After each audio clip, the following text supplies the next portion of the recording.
Hello and welcome to another stream of Tomb Raider. This is the remastered version, but I'm playing with the old school 1996 graphics.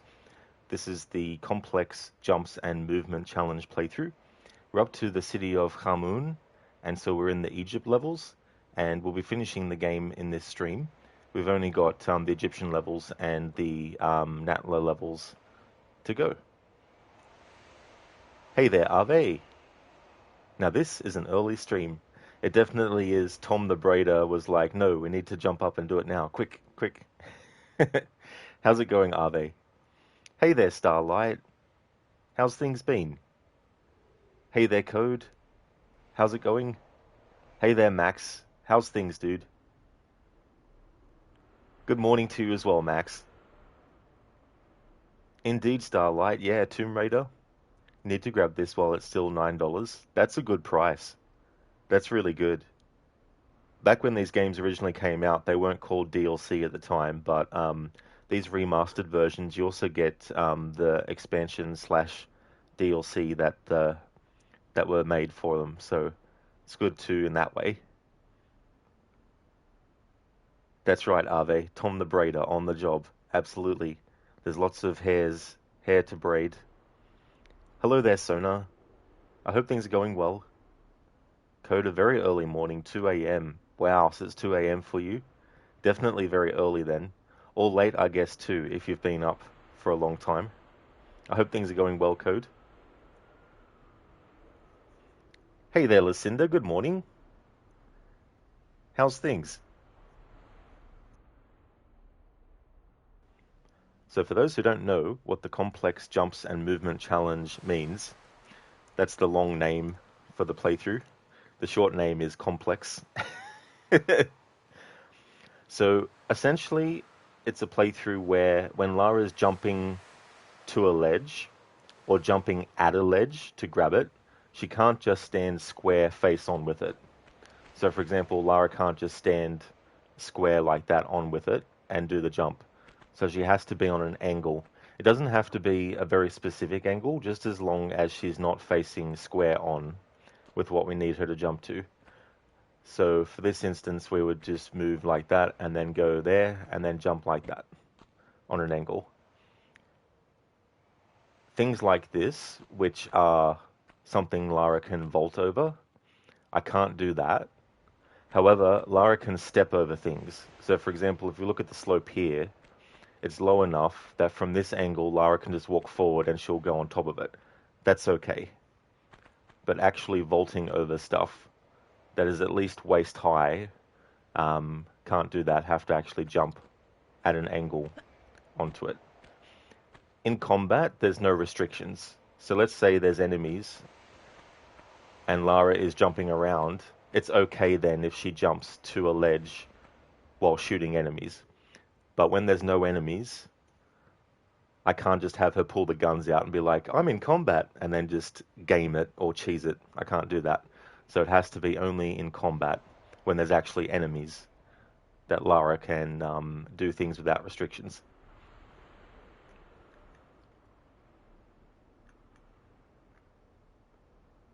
Lucinda, you doing all right? Glad to see a morning for you, but evening for me stream. Yeah, another one. Yeah, the other day I did one, and here we are with the second one. Well, the second one in most recent times. Hey there, Lone. How's it going? Welcome on in.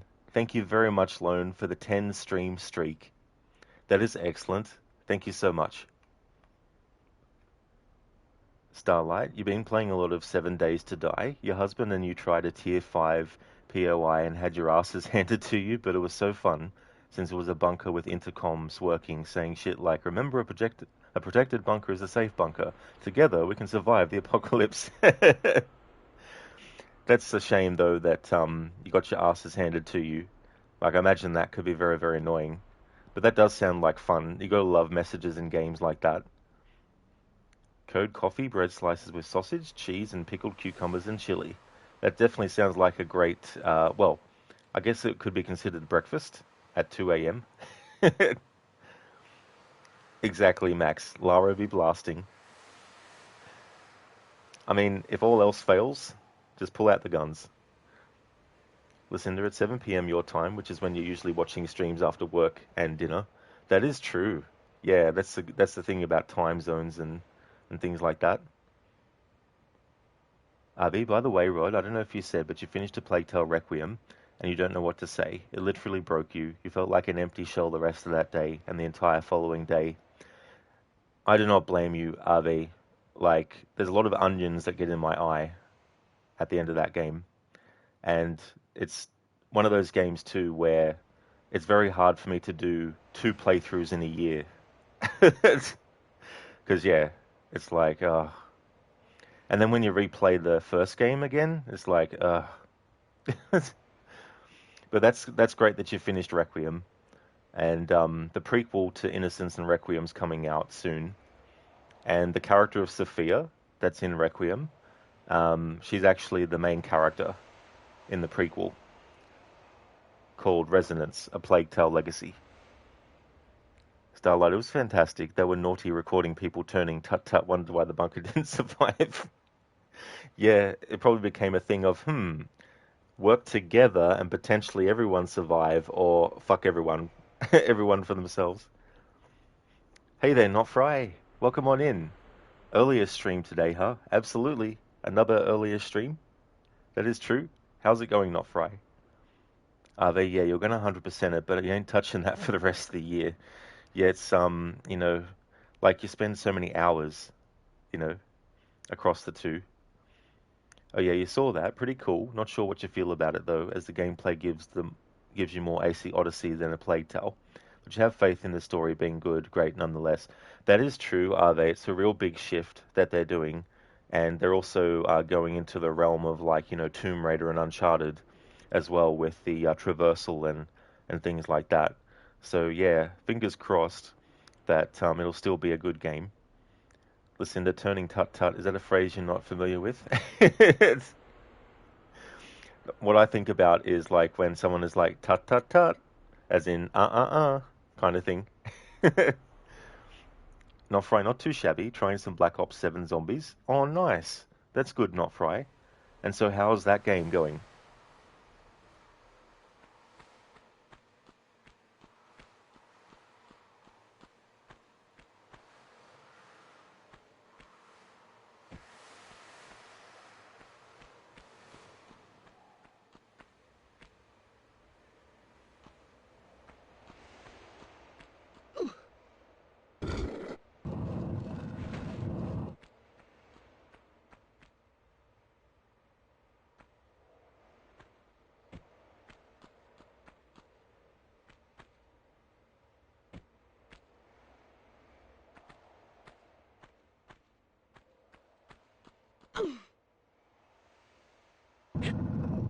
Lucinda, interesting. Yeah, it's kind of like it's something that don't really hear often.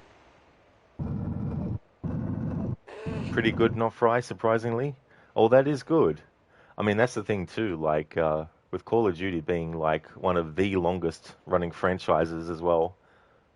Sometimes it gets to the point where it's very difficult to do something that's still going to be good.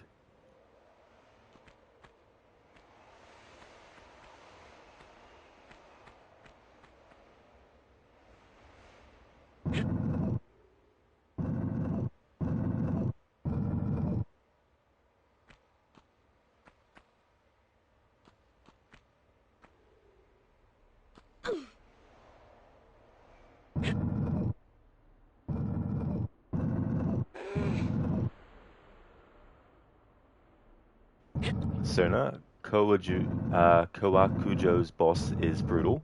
Oh, in that game, the Black Ops 7 game.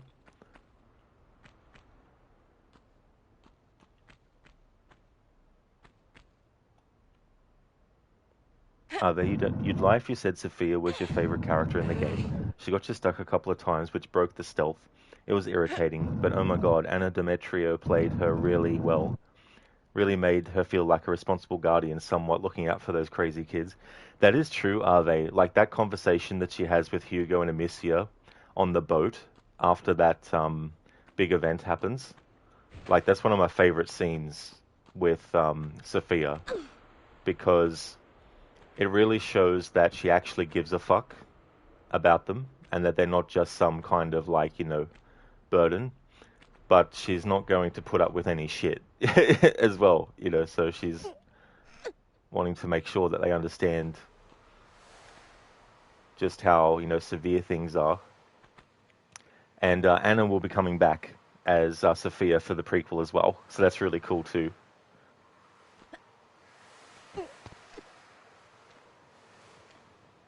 Now, Fry, the wonder weapon in this zombies map is literally a cat. You're not even mad because it's a strong weapon. That's interesting.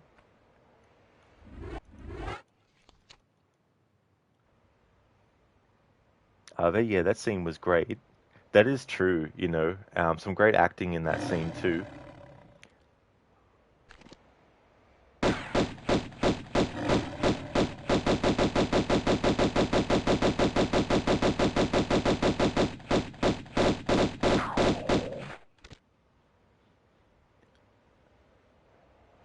Starlight, what is the setting you haven't played since 4? Oh yeah, Call of Duty.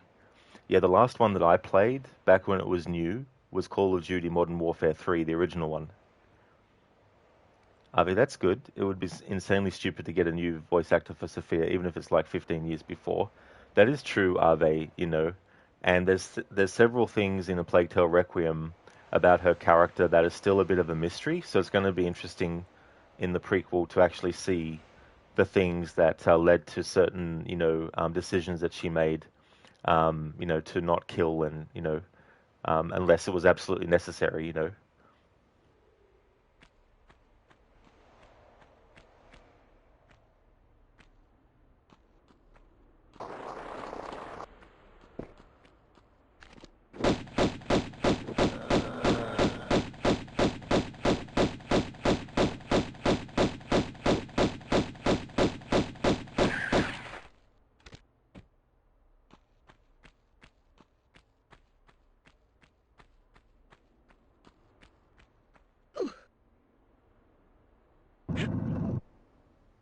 And star a cat, cat of duty. That'd be funny, actually, a Call of Duty parody, but it's actually just cats running around with guns and tactical suits and stuff. Are they? Yeah, that's true. Do you intend on playing it day one, or are you waiting for a sale? Hoping to play it on the first day, RV. Because with that game, I want to do my annual Plague Tale playthroughs. So I want to do the prequel when it comes out, and then do Innocence and Requiem. Lucinda, you're hoping we get to see more info about Arno in learning about Sophia. Oh yeah, Lucinda, that's a good point too. Man, what a character he was as well. Like going from someone who is, seemingly going to be like a major antagonist to being someone that starts to actually show that there's more to them than that, to then fall back into making you think he's just a villain. And then at the end, you're like, man, why did we not listen to Arno in the first place?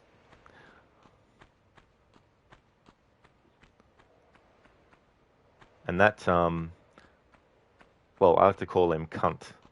That Count piece of shit. For me, he's the Micah Bell of the Plague Tale series.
Sooner. Black Ops 6 Zombies had some good maps, with Black Ops 7 having an irritating first map release. Oh, really, Sona? Yeah.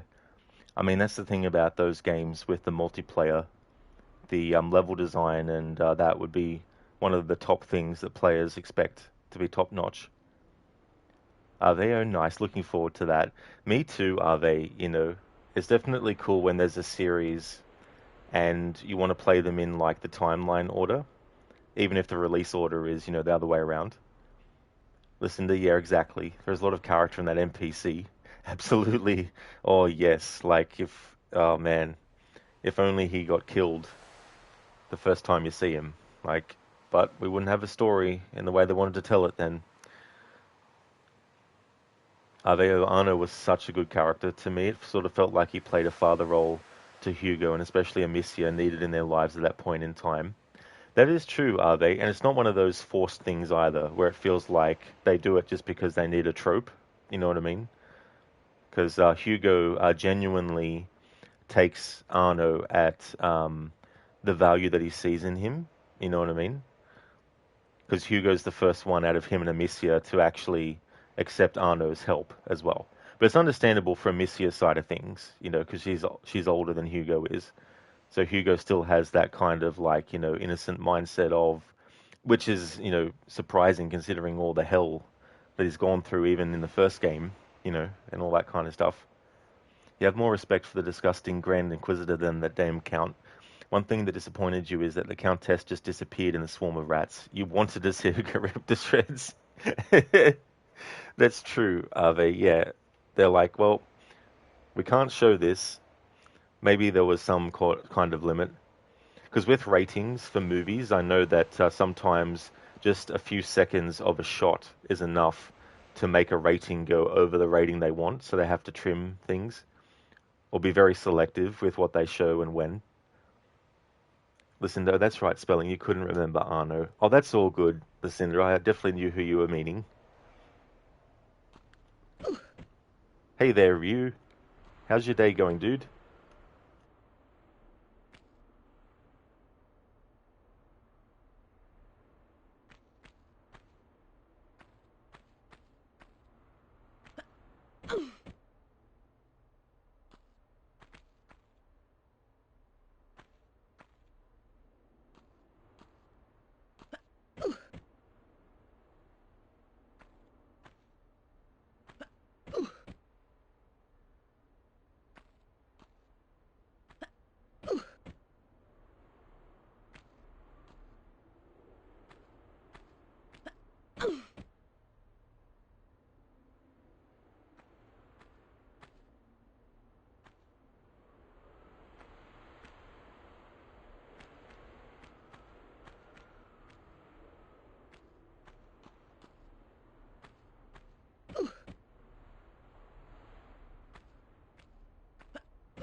Oh, nice, Ryu. I'm glad to hear that you're going well, dude.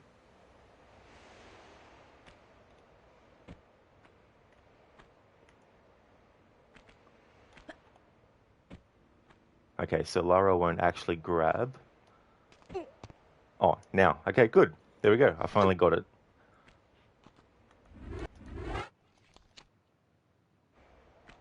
Had to jump at it on an angle at a distance to prevent Lara from actually just bumping into the wall, but at the right distance away so I could have her grab the edge as she jumped towards it.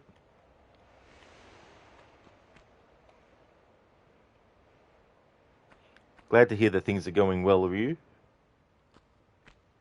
But even though there was the Count and Countess, you like how the main villain in Requiem was more or less the macula itself. That's true, are they? Like the effect that has on Hugo, and then how it just goes all out of control in a way that is more out of control than what it was, at all the earlier points.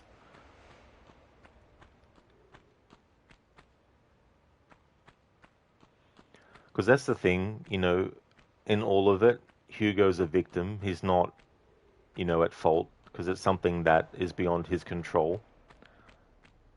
And yeah, what the Count did just really, really kicked it into overdrive, what Hugo can't control, and yeah. It can't be a Tomb Raider stream without me using something that's not supposed to be used on purpose to get Lara to say. No. No. No. They'd essentially lured him to Lacuna too. Exactly, Ave. That's the thing. It's almost like an entity that has its own sort of like goals that it wants to achieve. Yeah, Lucinda. No, no, No. no.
Lara has spoken. She does not want the specific haircut to ride this time, Tom. Thank you, Ave, for redeeming that.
Hey Antonidas, I hope things are going well. This game is very hard. It definitely can be. No mini-map, no map, no objective markers, no waypoints, no signposts, no yellow paint. Nothing like that. No white lines that are sort of like indicating which direction you need to go or whether something is like the right thing to climb on. Ave, love the music here. I don't blame you, Ave. The music is really cool. It'd be interesting to hear the new rendition in the Legacy of Atlantis remake of this game. It is Antonidas, yeah, the music is very nostalgic. Yeah, the orchestral version that they did for Angel of Darkness was really good too. Oh yeah, Ave, that's totally understandable. Gonna head to bed now, really tired. Have a great Tom the Braider stream. Definitely will, Ave, for sure. Thank you very much. Would like to definitely recommend people check out RV's channel. Doing a playthrough of Lies of P. Has also in recent times been doing Resident Evil games. A really cool streamer, so definitely recommend. Gloria a las yellow paint. That is true, yes. I mean, there is like, I guess, yellow paint on the walls in this area that Lara's in.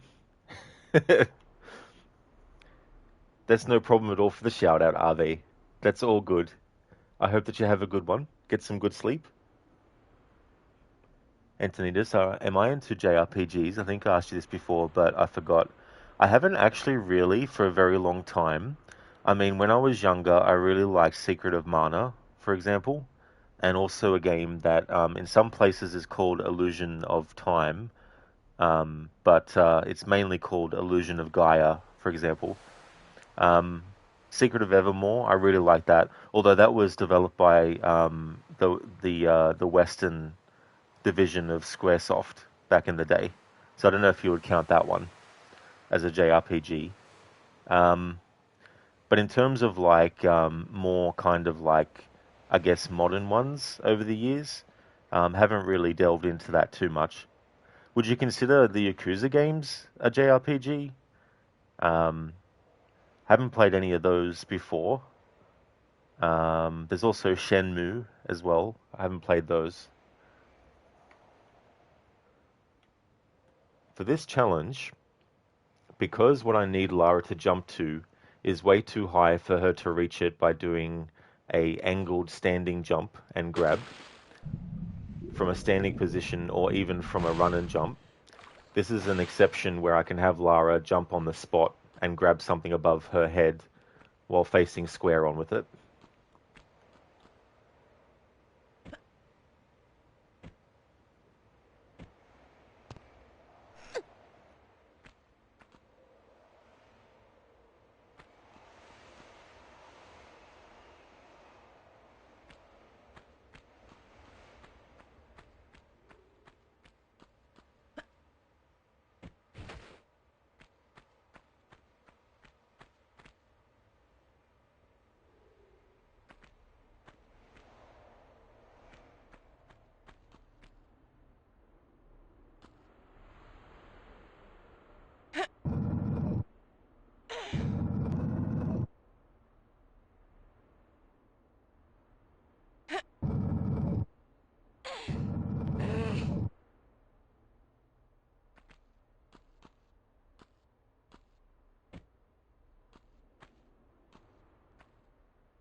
Antonidas, you see, you're currently playing the 3DS version of Dragon Quest VIII. You played the game as a kid, but you didn't understand it, and now you really enjoy it after that. You plan on playing the 3DS remake of Dragon Quest VII.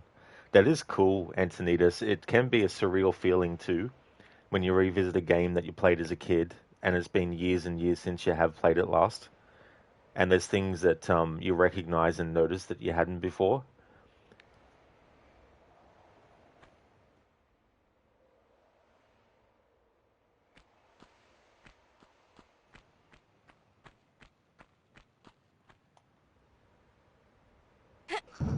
A few years back, I did some of the Legend of Zelda games on stream that I grew up playing. The two on NES, the Super Nintendo, and the two on Nintendo 64.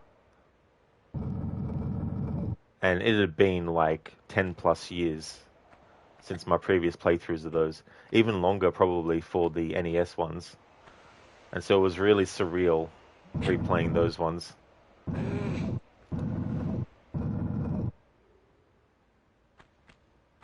I remember late at night. Well, not late. It would have been like, because let's see, I was about 5 years old when I was playing Super Mario Brothers and Legend of Zelda, the first one on NES. But my parents played games back then, and I remember at night spending, a lot of time trying to figure out with my parents, where to go. Getting bits of paper and like making, writing makeshift maps to try and remember where stuff was, all that kind of stuff.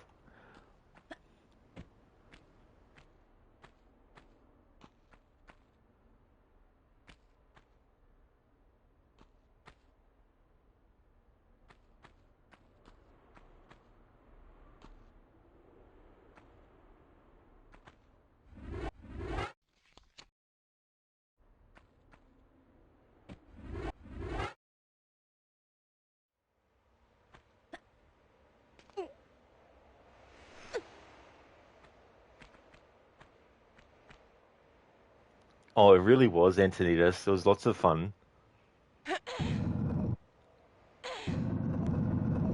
Those were the games too that I was able. Damn annoying enemy. I mean, there was the Link's Awakening game on Game Boy that I played, but I just decided to stick to the ones that were on console that I grew up playing. But in the future, I'd like to do like a Zelda marathon, but don't know when that will be.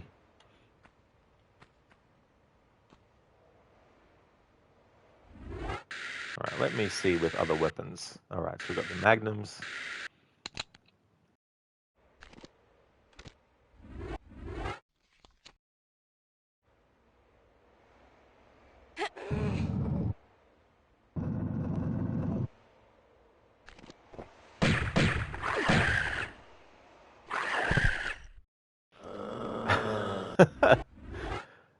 Man, being clipped through to the edge of a ledge and then falling off.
Antonidas, but seriously, Ocarina of Time is the oldest Zelda you have ever played, and it's just too good for its age. You literally can't tell it was made in 1998, aside from the graphics.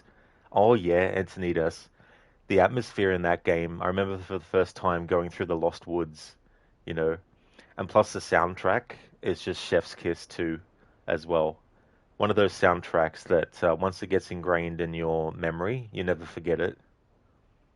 This enemy jump scared you. Oh yes, Antonidas, these enemies are freaking annoying, especially in the later levels where they actually shoot at you too. Very, very frustrating. But yeah, that's the thing too, like with these older Tomb Raider games is there's a level of like not full on horror like you would see in Resident Evil, but you come across creatures that are quite like horrific, like that enemy that is kind of like some weird combination between like an ape without skin and you just see the skeleton versus a big like yeah, it's just it's just very creepy and mutant looking.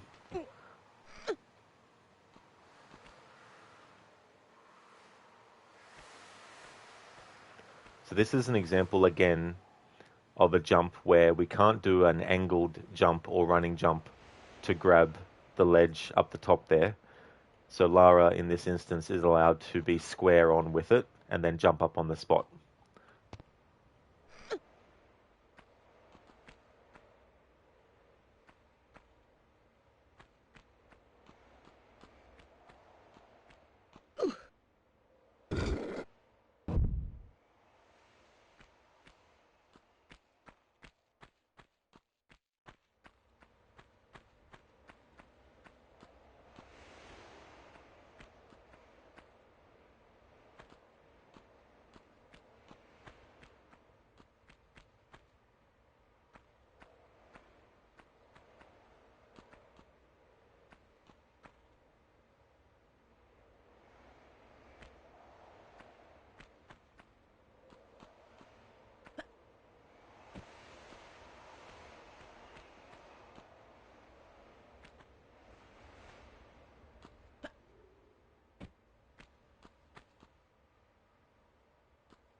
Antonidas is funny because to you this Tomb Raider is scarier than the old Resident Evil games, for example, because it's third person, and also it feels very lonely. That is true, yeah, Lara's going into these locations, these very dangerous areas with predatory animals and, you know, spike traps and all these other different traps that can kill her.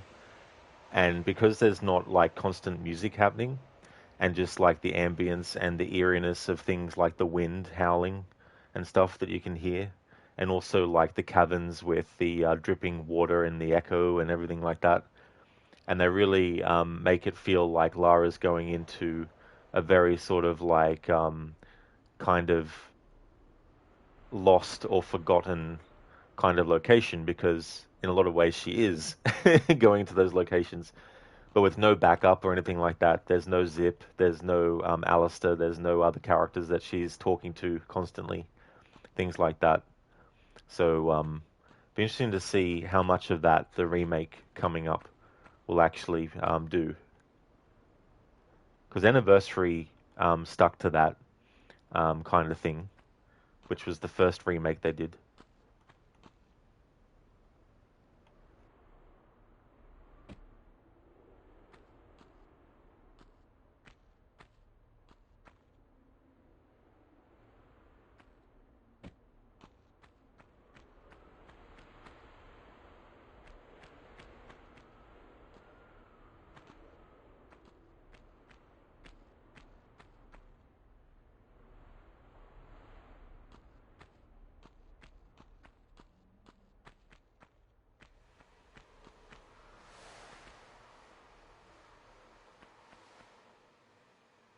Antonidas, are you planning on instantly playing the remake?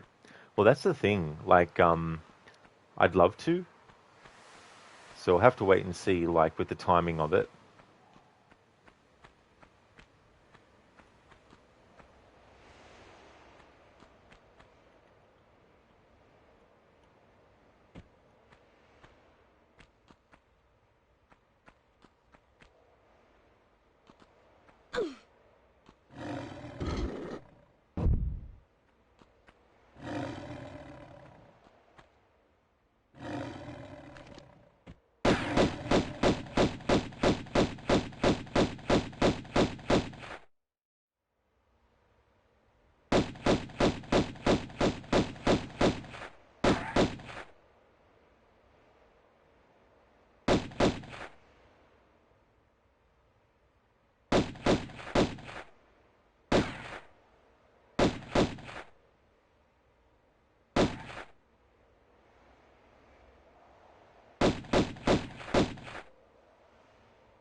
Alright, so I can't do a run and jump on an angle or a standing jump on an angle to jump up at that and grab it.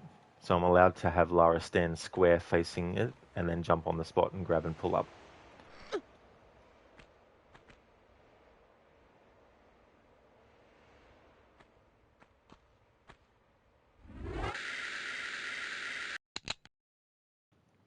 Antonidas, also as a kid you played Prince of Persia Warrior Within, and you used to always quit after the ship in the beginning because the atmosphere was too scary for you back then. Oh, that is such a great game too, Antonidas. I mean, Sands of Time, I feel, is the best entry in that series in terms of like Ubisoft's games, that is. Um, but Warrior Within does have a lot of great things about it. I understand why the change in making the prince more like a hard-edged badass was, kind of not exactly what people were expecting. But I really like that game's soundtrack as well. Definitely has more of a horror atmosphere. I mean, Sands of Time does have some horrific parts, like the horror of people being turned into sand creatures and stuff. But Warrior Within sort of has that thing where the locations are very creepy as well.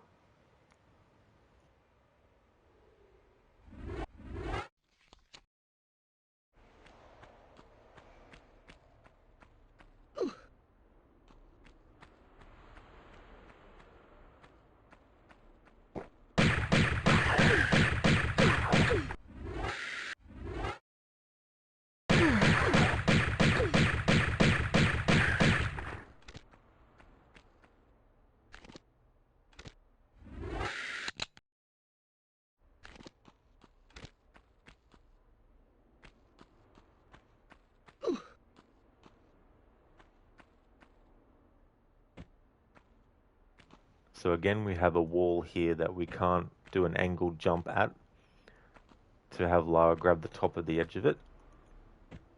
So I can have Lara in this instance stand square on with where we need to jump to.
Antonidas, oh, the soundtrack is insane, and you also believe Sands of Time is the best one, but it's your least favorite. You like Warrior Within the most.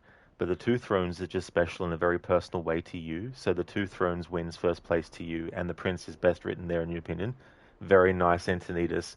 Yeah, the Two Thrones, it's one of those situations where, in some ways, it kind of gets forgotten a bit, but it really is a good follow-up, and it's interesting too, the stealth that they add. I mean, Warrior Within does have the ability to do some stealth, but I like how they expanded it in the Two Thrones.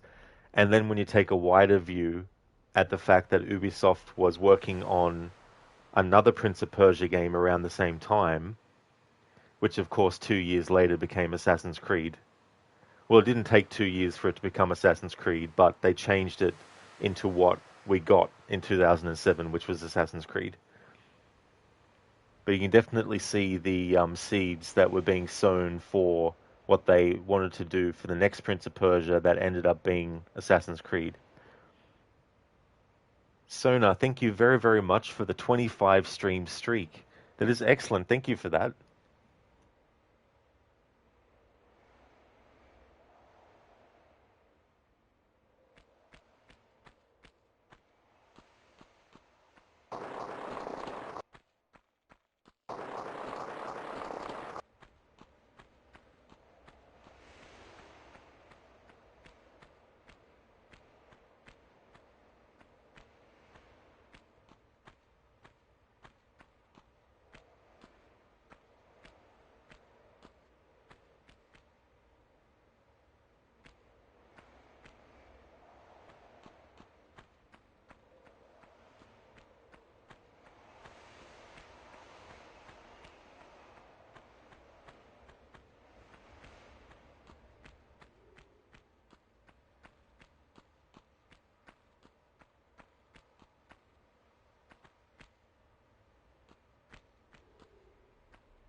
Antonidas, yeah, the stealth was extremely cool. You know, some people dislike it because they removed animations that existed in Warrior Within, so they can add the stealth. The memory back then wasn't enough for both things.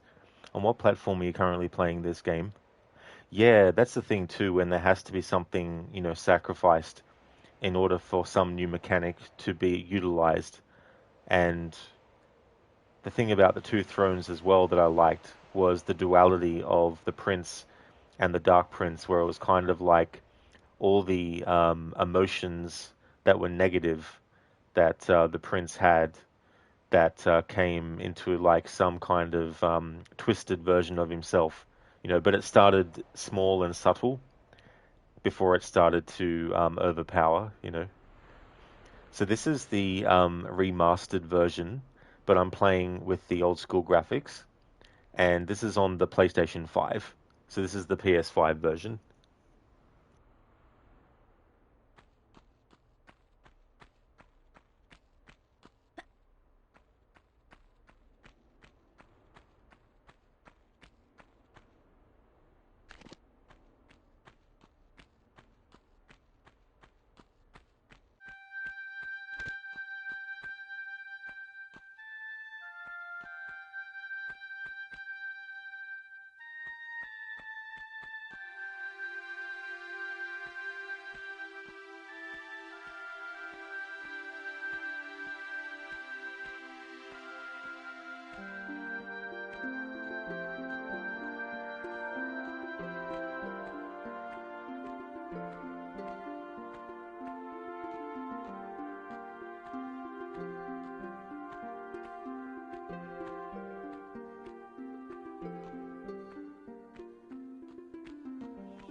Antonita, so that's cool. The remaster seems worth to buy. Yeah, and you also get all the DLC that came out for the games as well. And you've got like outfit selection. Unfortunately, you can't have the old graphics on and then change outfits and have it reflected. You can only do that with the remastered graphics on. But I'm hoping they eventually change that so that you can, especially in games where Lara will change her outfit automatically. I mean, this first game, this is the only outfit you see her wearing in gameplay, that is. She does wear like that, I think it's a coat or a shawl or a cloak at the start of the game that you see her wearing. Um, so you've got like that for the remastered graphics version where you can change her outfits to what you want. Um, However, you do have to finish one of the first three games in order to unlock that. But you can actually do level skip to just skip all the way through the game and then unlock the ability to do that. But yeah, you can have Lara with different outfits from all the games. Not every single outfit, of course, from all the games, but a lot of them. For example, you can have Lara wear the bomber jacket from Tomb Raider 2 in Tomb Raider 1 or 3. In Tomb Raider 3, you have the Pacific Islands or the Nevada outfits. You can have Lara wear them in Tomb Raider 1 or 2. Um, but yeah, it's definitely a lot that is of value with it. Plus, you can change the controls to modern if you want.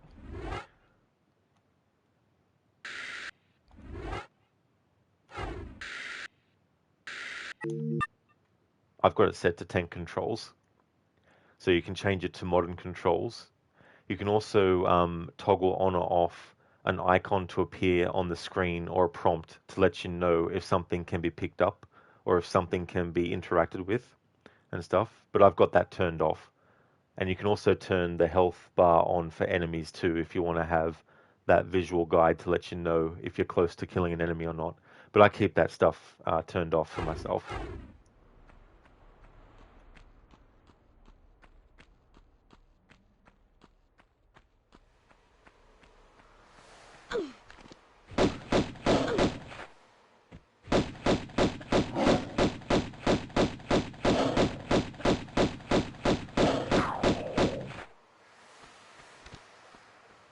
There's also a new game plus. However, it also adds extra enemies and stuff. So it adds an extra challenge on top to do that mode. And they also, in most recent times, added a update where there's very specific outfits you can unlock that weren't from the games that have been made specifically for the update.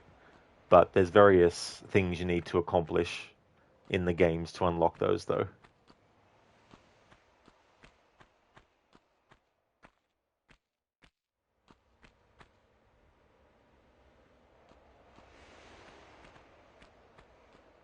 Antonidas, so from what you understand, they made it quite more playable for new players or for people who just want more simple to play experience. You love when they do that. That is true. The only thing, of course, is there's no mini map There's no map to look at, and there's no kind of like, waypoint system or anything like that. Which, I mean, I wouldn't mind if they added that for people. At least give the option.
Antonidas, yeah, that would be really good because if an 8-year-old kid decided to play the remastered minimap would really help appreciate the game and not give up from the difficulty.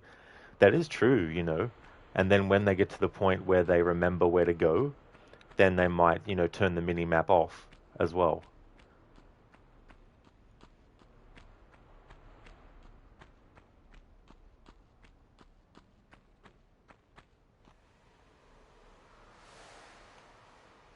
So the only way I can get Lara up to that ledge is to actually stand square with the block and then jump up on the spot and grab.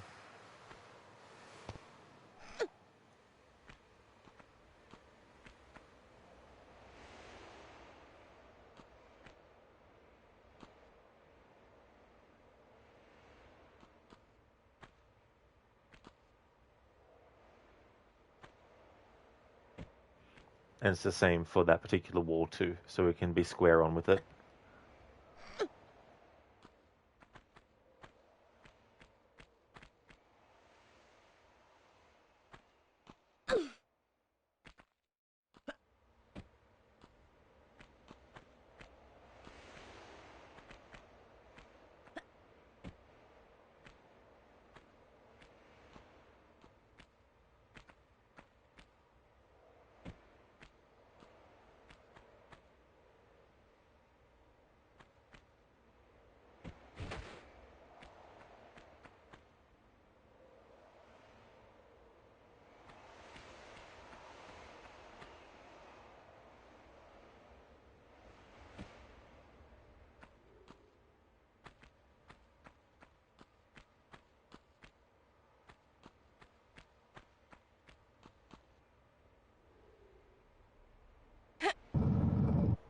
Antonidas, did this game have wall jump, or are you mistaken?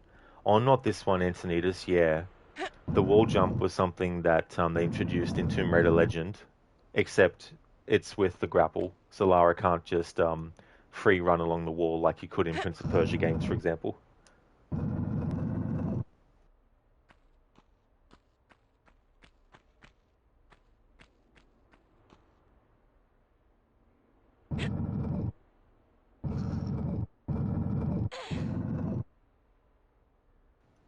I mean, if you're climbing on a ladder, you can jump off of it backwards in these older Tomb Raider games.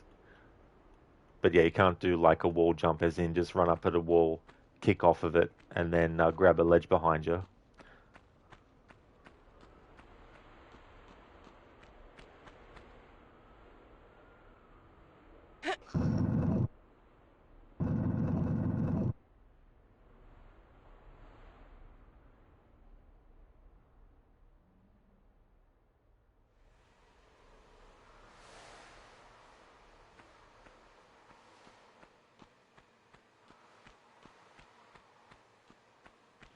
Antonidas, remember you could jump on a wall and bounce off of it, but you guess you don't remember correctly. Yeah, like for example, I can't have Lara run, jump at the wall, and then kick off of it and stuff like that. But if she's climbing a ladder or something, or even if she's just grabbing onto something like this, well, I can't actually show it on the corner there. But yeah, any ladders or things like that, when Lara's climbing on them, she can jump off of them. But yeah, can't run at a wall and then kick off of it.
Antonidas, Prince of Persia 3D, which is a bad game with a lot of potential, uses the same controls and movement as is Tomb Raider, but sadly it didn't work well.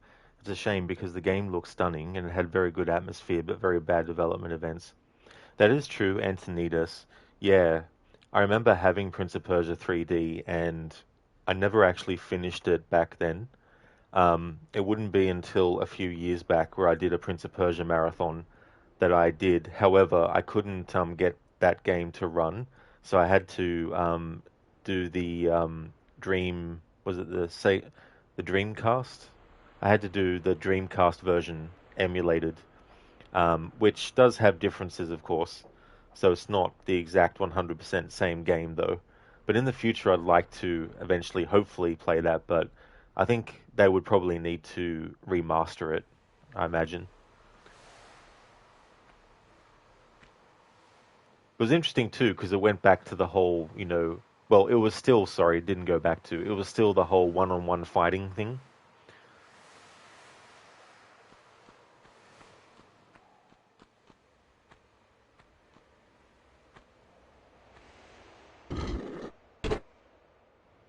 But it's so funny though how things that inspired Tomb Raider were then inspired by Tomb Raider.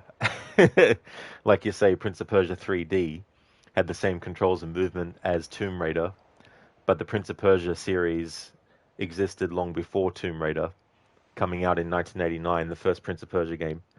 And so Tomb Raider has a lot of the DNA of Prince of Persia, and then Prince of Persia would then, with Prince of Persia 3D, follow in Tomb Raider's footsteps. And then even Indiana Jones did with that Indiana Jones and the Infernal Machine game as well, which I wonder if they'll ever remaster that game, because I never finished that one either.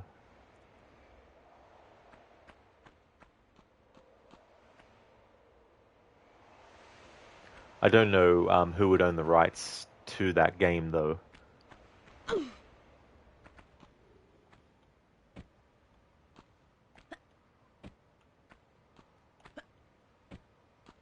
I mean, Bethesda obviously was able to do the Indiana Jones and the Great Circle game, but that doesn't mean that they have the rights to do remasters of other Indiana Jones games, because those games might be owned by different people. Just not sure how it shakes out.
Antonidas, yeah, it's very cool how they took inspiration from each other. Also, did you know the combat in Prince of Persia 2008 is directly inspired by the one in 3D? And also, one of the last levels in the game is very, very similar to one in 3D. I didn't. Antonidas, no. Yeah, I didn't realize that. Like, I knew that that 2008 Prince of Persia had the one-on-one combat again, like the earlier titles, but I didn't realize that one of the last levels in the game is very similar to it.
Okay, so there's no way to get up on that or on this one opposite without being square on with it and jumping up, so we can do that for these.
All right, so the only way we can get down with my challenge rules is to do that because I can't have Lara turn around at an edge and then drop down and then hold or do like a safety drop.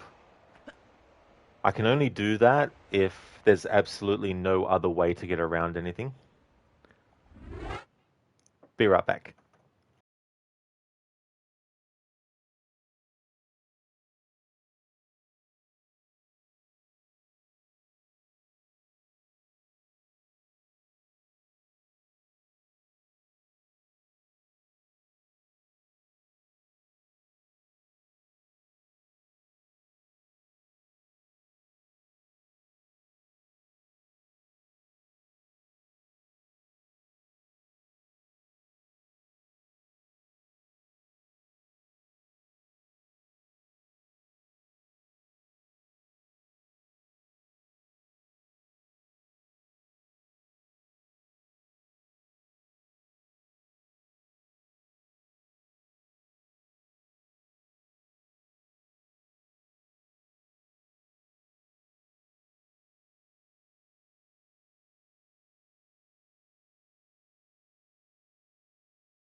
Alrighty then, I'm back.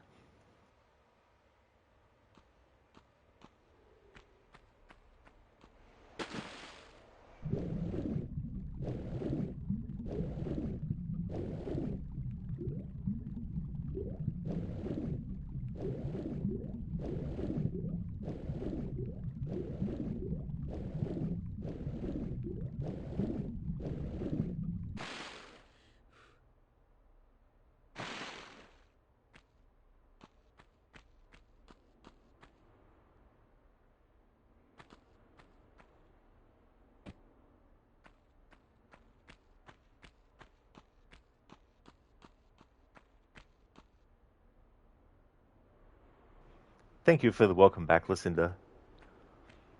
Antonidas, you really wish 3D can get a serious remaster with improved graphics, controls, and probably fix the levels, because there are floating, platforms and potions that are unreachable because the development were rushed and they just left them there. But you doubt a remaster will ever happen because Ubisoft completely abandoned Prince of Persia and there is just no reason for their greedy company to make these games, because Jordan Mechner, the original owner, takes 20% of the sales anyways. I mean, that's definitely fair and understandable that he gets that percentage on that. Those two Prince of Persia games that Ubisoft did in recent times, um, I can't even remember the names of. I think one was The Lost Crown and the other one was Rogue Prince of Persia. I haven't played them myself, but in terms of like the IP, that's really the only things that they've done in all the years since that Forgotten Sands game came out as well. And I don't know if it's enough, like I think it did fairly well, that Lost Crown game, but I don't know if it really made Ubisoft want to do any like more games and even more games in the series on a larger scale or not. Have to wait and see.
Antonidas, the developers of Lost Crown wanted to do a sequel, but the head of Ubisoft simply denied them, so I guess by their own standards it didn't sell well enough.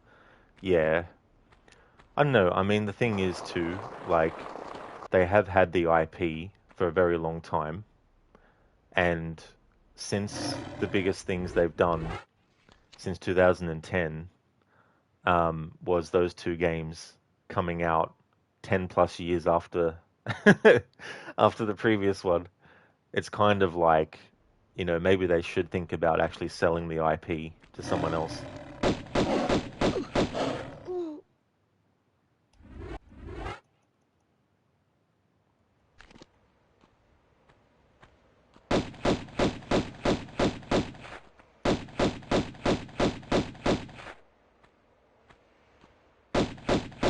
Because, I mean, it wasn't theirs in the first place.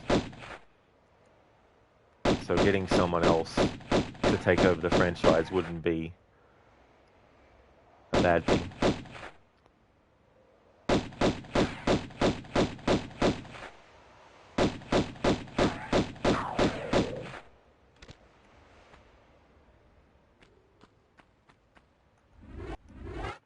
That's true, Lizzie. Yeah. Yeah, started my stream early my time.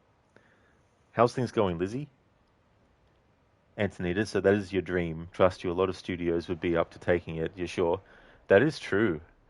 Um, I feel like a great way to rejuvenate the series too would be to do remasters of all the games.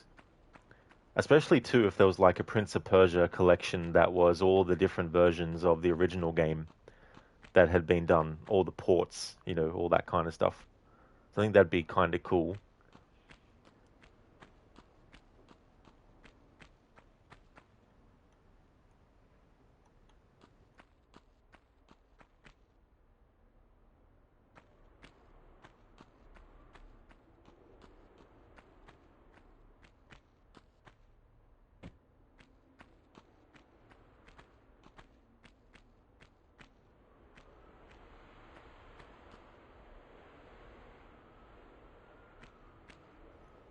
Okay, so we have another situation here, I think.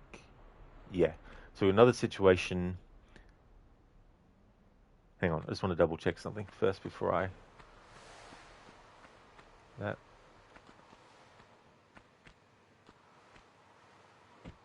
Just want to explore another route. Yeah, I can't even get Lara to reach the height of that or that by doing an angled jump at it.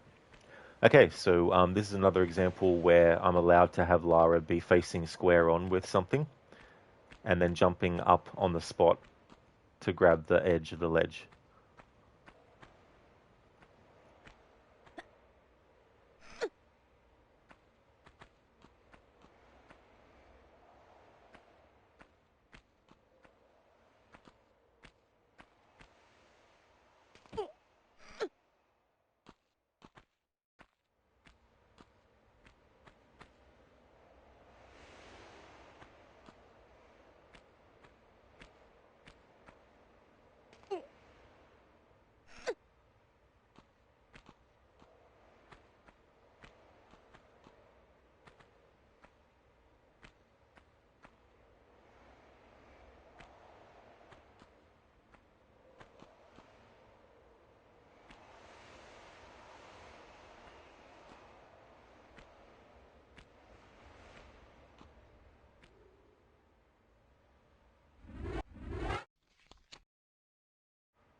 That's awesome, Lizzie, that you're doing good.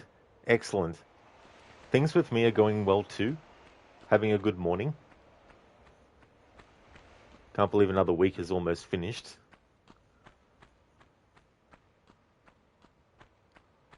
Enjoying this playthrough. It hasn't been overly complex, ironically. given that I've called it complex jumps and movements. However, it also depends on whether you've played the games or not as well. Like a first time playthrough, doing this challenge would probably be very, very challenging. But if you've played it quite a few times, then it is a bit easier. But there are several things that I'm thinking of as I'm going through that could make it even harder.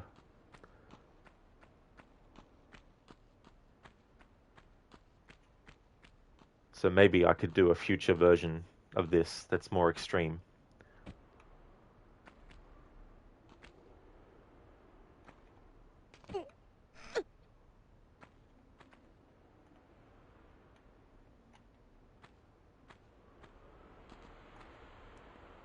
I mean, you could add extra restraints, like you could make it that you can't take any sort of like, you know, damage, and if you do, you have to reload your last save or something like that.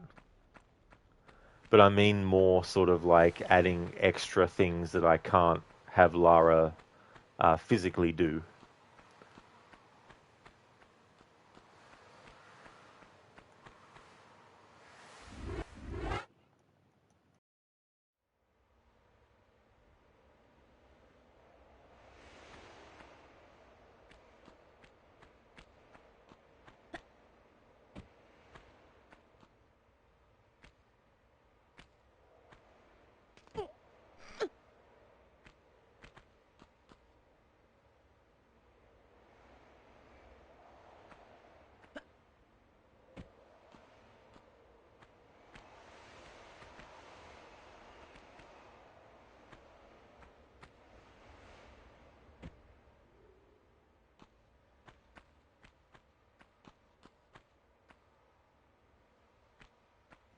Alright, so to get up here, I'm going to have to do a standing jump on the spot.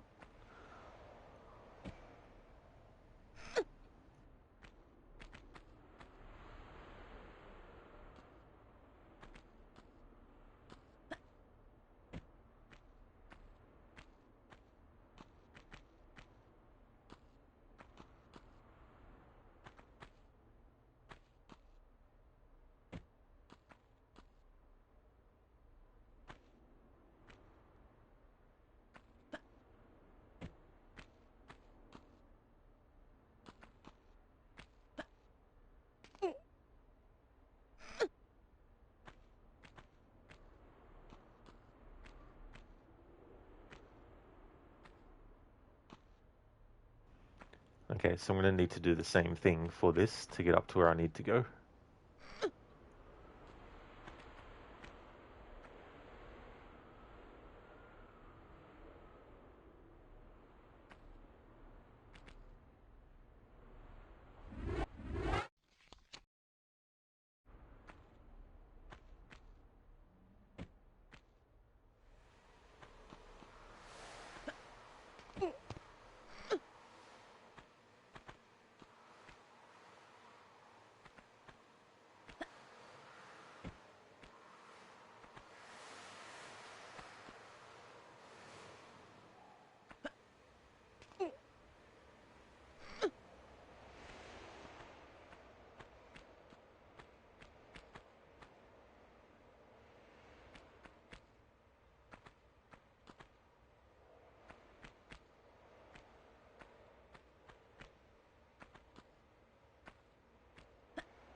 Alright, so Lara dropping down here would result in death.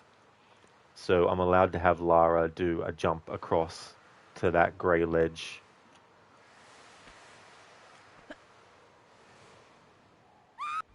And died anyway. Alright. Oh, fuck, Rod. Why didn't you fucking save it? Jeez, I don't know sometimes. When I'm doing challenges like this, I can get so tunnel vision with making sure I'm adhering to every single minute detail of a challenge that some things go out the window, like saving.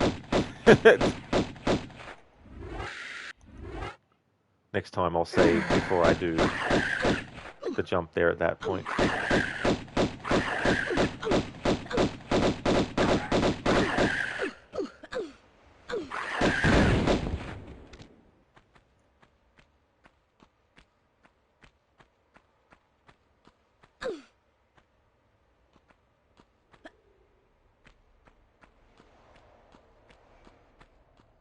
Hey there, Lever Last. Welcome. I haven't actually done a New Game Plus run at all, let alone one with the pistol only as well on top. Maybe at some point in the future I will. I've done a playthrough without using, sorry, only using pistols, I mean, but not with New Game Plus.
Leave a last, because that's save crystals only and no health packs.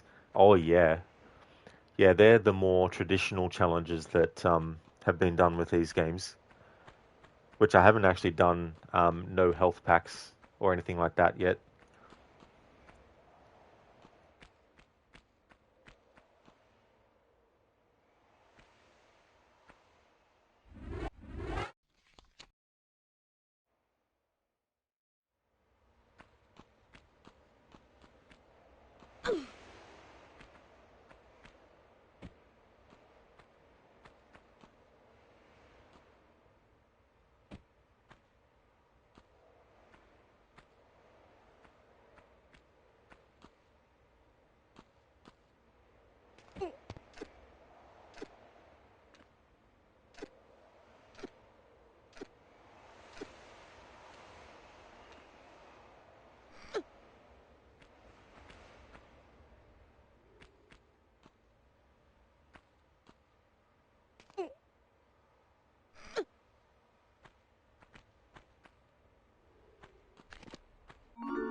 Leave a last, that's basically New Game Plus. You hate it, lots of ammo.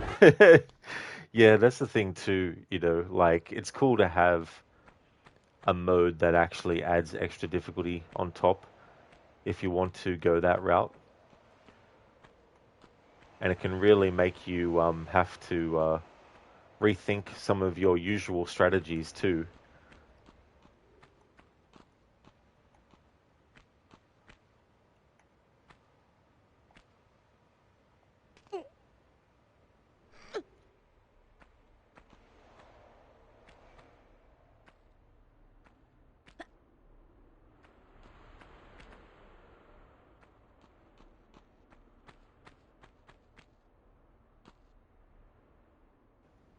Leave it last. 4 out of 5 New Game Plus was good. Got those plat recently. Oh, that's awesome that you did. GG's. Because, yeah, there's a lot of trophies. I mean, granted, you've got 3 games in one, of course, that each game has individual trophies. But then you've got the DLC for each one that has its own trophies as well. So it's quite a lot in total. So to get a platinum, like that's just an insane amount of like dedication. So that's awesome that you got that.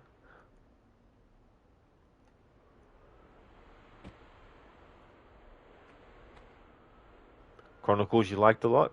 Oh, interesting. Yeah, that's a game that I like. I probably feel like it's actually the weakest entry, even compared to the Angel of Darkness. However, Chronicles does have some great atmospheric stuff. The only levels I don't like are the Von Croy Industries levels. They can be really friggin' annoying.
Leave it last.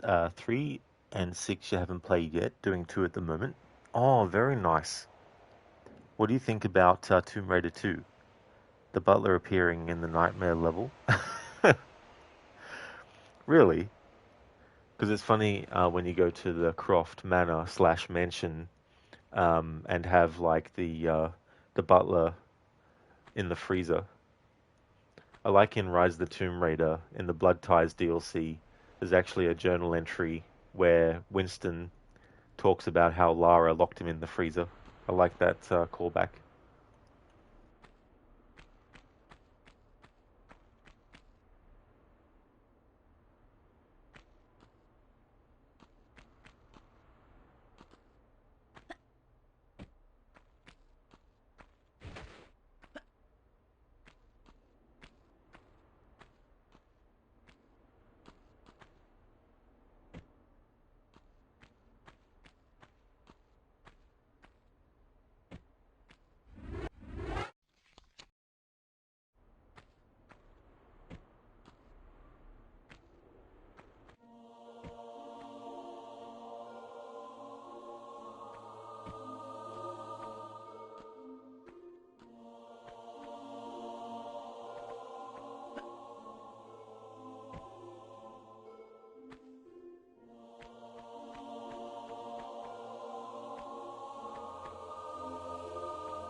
Leave a last. 2 very good. Wish there was more health points. Oh yeah, that jump where you have to basically have full health, otherwise you'll die from the fall. But you have to go that route. So if you're doing like a no heals kind of playthrough, that really puts you in a tight spot.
Oh yeah, leave a last the cabin key. Oh yes, that part, like those enemies that are very tanky, and there's a handful of them that attack you.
Making Lara slide like that. Leave a last got to do it without swimming to the deck. Oh, that part too, yeah.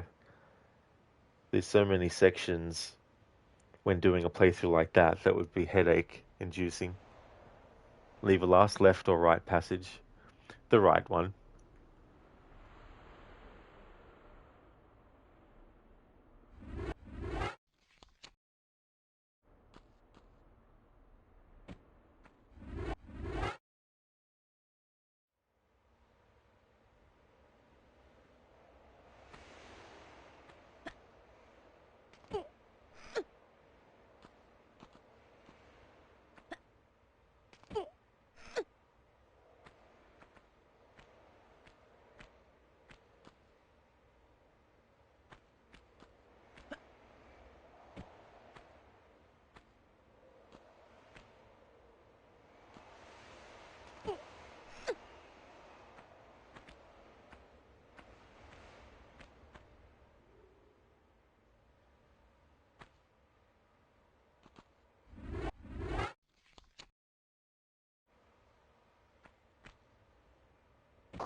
Leave it last. Can Lara physics break on the oldies?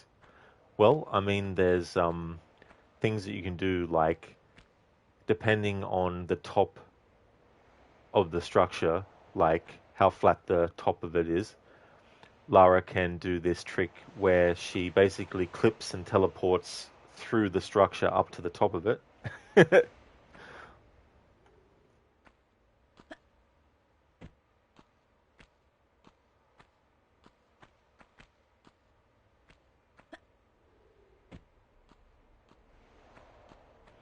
Code some engine bugs maybe, but nothing else. That is true. Like there's definitely things that you can clip through the corners of and all that kind of stuff, which can really help if you're doing like a sort of like a speed run, I guess.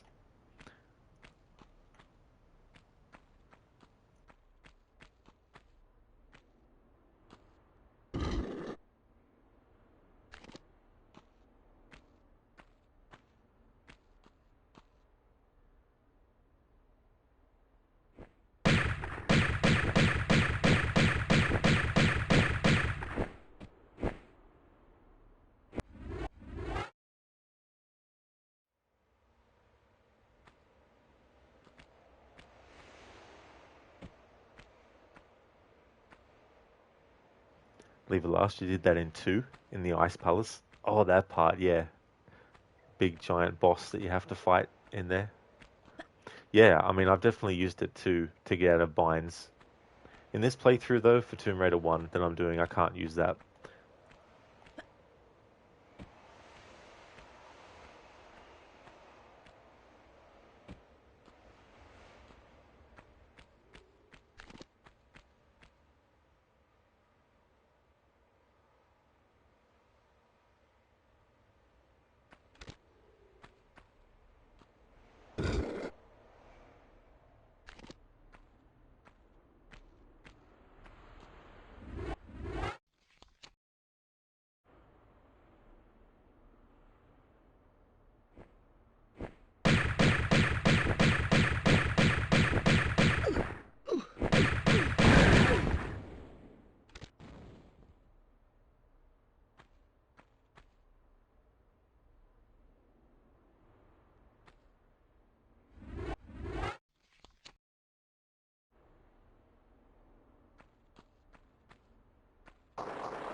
Lever, and she can hit the floor, bouncing ragdolls like crazy.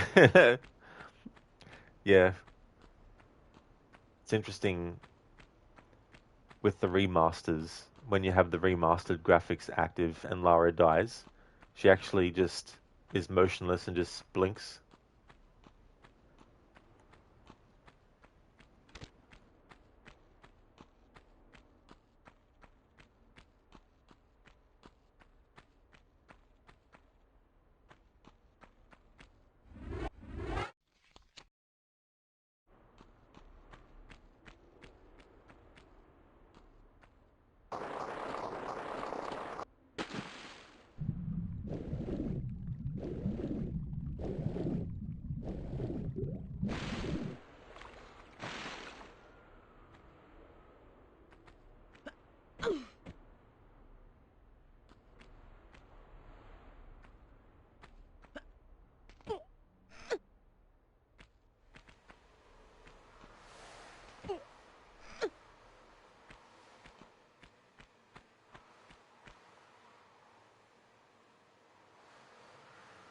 Okay, so this is an example of where I need to have Lara grab the edge as she slides down backwards and then shimmy along the gap. There's no way to actually reach where I need to go without doing that because the top of this structure right here is too high for Lara to pull herself up out of the water from.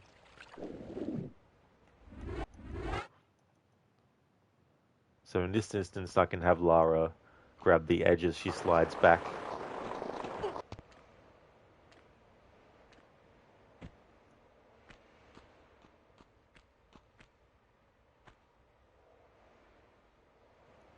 Leave a last PS2 copy, you think, they were playing? Oh, were they? Yeah. The first game in the series I played and had was The Last Revelation on the PlayStation 1. That and Resident Evil 3 were the first few games I got. I also got Tomorrow Never Dies, which was based on the second Pierce Brosnan James Bond movie.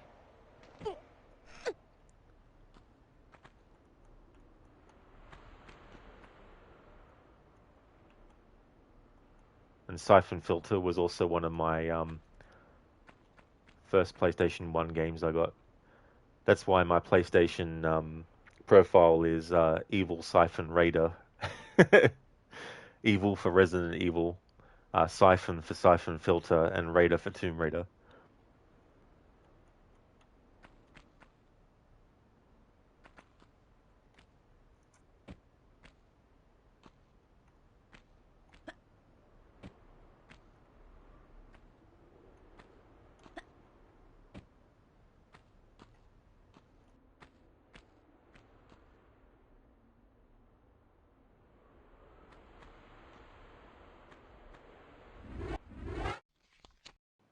Alright, so on this slope, when we slide down, I can't have Lara change her direction before the jump so that she's on an angle. So for that particular jump, I'm going to have to make an exception for her being able to be square on with something and then just jump forward to grab it.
Leave it last. You're going to play the new Veronica remaster.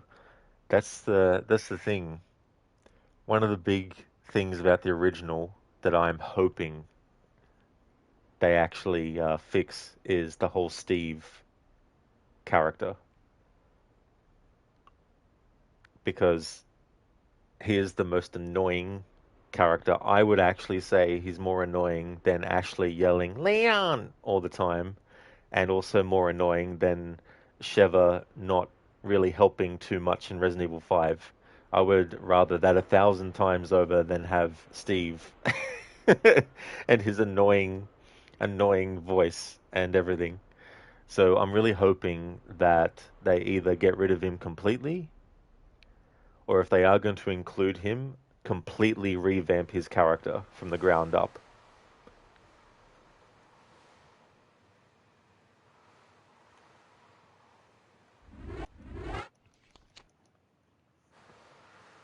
And no, people can't get over Lara's triangle tits to this day. It's still a huge topic among fans. That is true, yeah, exactly. You know, and unfortunately for some, it's the only thing that matters. And if it's not done to their liking, then it means nothing else about the game or the character is good.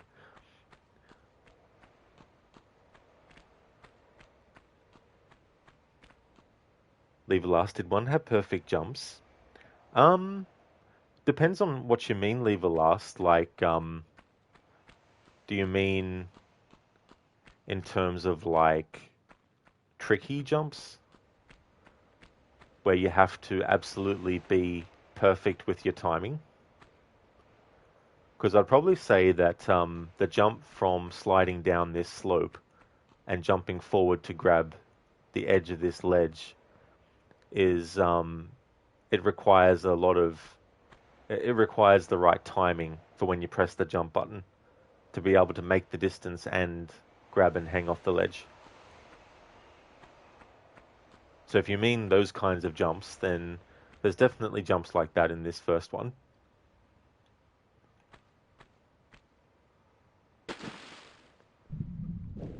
Leave Last, it's more funny than hot.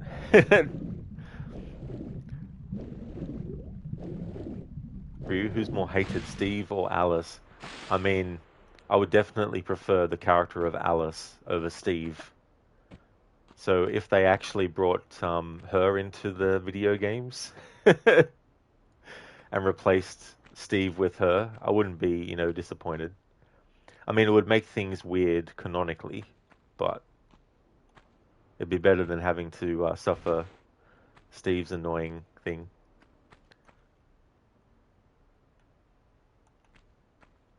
Like, don't get me wrong, he's a character that I don't like seeing get killed or anything like that.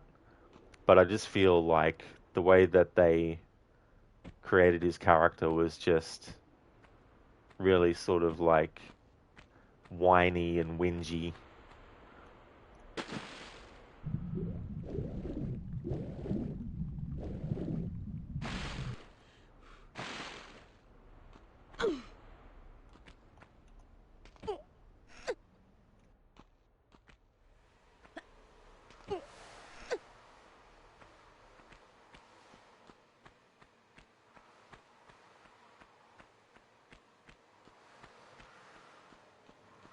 Speaking of Alice from the Resident Evil movies, the live action ones, looking back at all the movies that they did with Alice in them, I feel like the best one is still the first one. In terms of sequels, I think the third movie, Extinction, is the best sequel. The big major downsides is that the characters that they bring in from the games that weren't in the first Resident Evil movie that they did, the way that they incorporate them and completely ignore a lot of their back history, you know what I mean? Like, for example, the whole thing with Claire and Chris being siblings in the live action movies, from what I can remember, Claire never mentions once her brother. The first movie she appeared in was Extinction, I believe it was, the third movie. But he didn't turn up until the fifth movie. I think it was the fifth movie. Or maybe it was the fourth movie. No, it was the fourth movie, that's right, Afterlife. And I thought that was a mistake. Uh, the whole amnesia thing that she got in Afterlife was kind of interesting, I guess. But yeah, I mean, Ali Lata, who played Claire, I think she was a good choice to play Claire. I think out of all the actors they chose to play characters from the games, I think she was really good as Claire.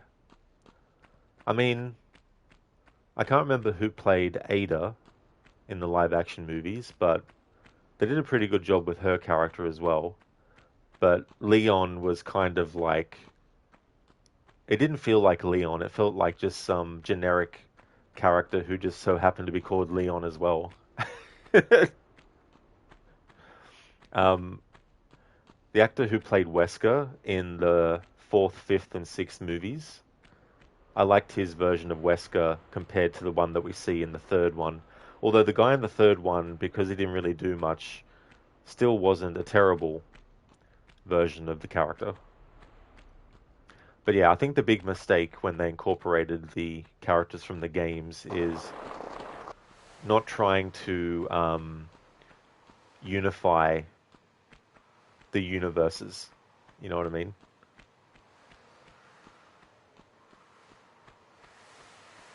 And the way I always felt they could do that is that hive in the first Resident Evil movie, Umbrella would have heaps of laboratories, or plausibly could have heaps of laboratories underground, all throughout the Raccoon City area, the Arklay Mountains, all that kind of stuff. So, because in the first movie, Leon, Claire, Jill, Chris, Rebecca, none of those characters are in that location, and they aren't in the movie, it means that they could still be experiencing the events that they experience. Meanwhile, Alice and all the other characters are in a different laboratory that Umbrella had under Raccoon City. And then in the second movie, they could have done parallel stories. They could have done Alice's story in Raccoon City and Leon and Claire's as well.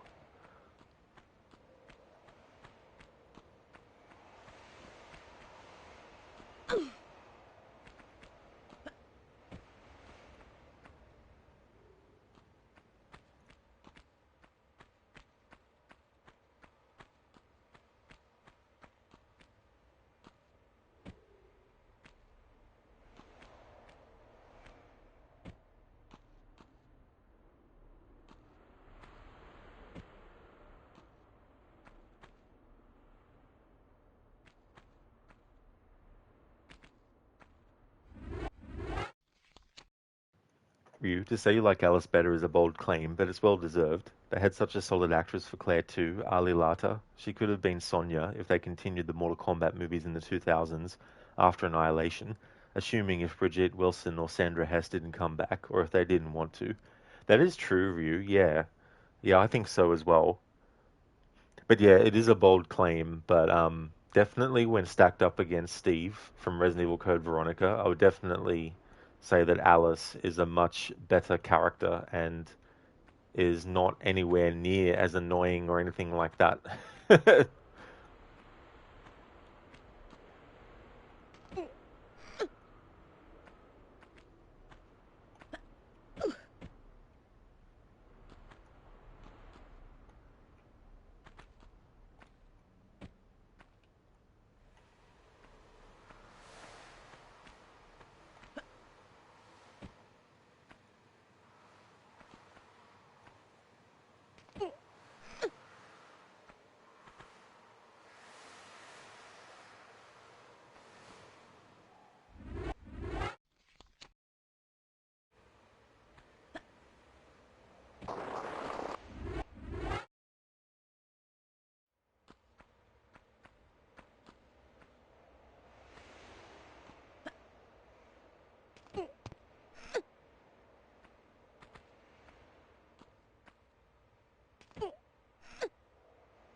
Ryu, the 4K for Mortal Kombat 95 is fantastic. It looks and sounds excellent. Since it was sourced from the 35mm camera negative, it legit looked and felt like you were watching the movie when it first premiered in cinemas. That is awesome. That'd be a great feeling. That'd be cool to watch it in that resolution and presentation because having seen the movie when it first came out at the movies, I was too young at the time to actually really sort of like pay attention to the quality of the filming, and all that kind of stuff. So to actually watch it again, but in that kind of format and resolution, that'd be really cool to see.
Leave a last. Can weapon panel be complex?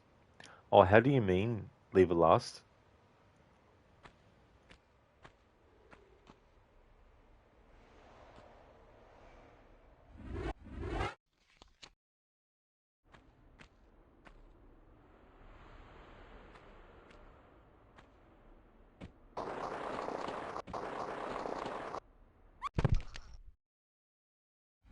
That's right, leave a last, yeah. The invisible ledge where the ammo's at.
Knew I'd forgotten to go somewhere first.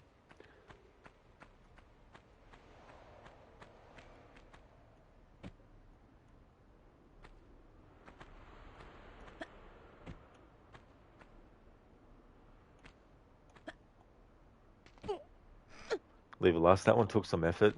That is true, yeah. Finding the right spot to be able to just walk off the edge and land safely onto something.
Right, so we can do an exception here where we can be square on with the wall and then jump up on the spot and climb up.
Hey there, Soda.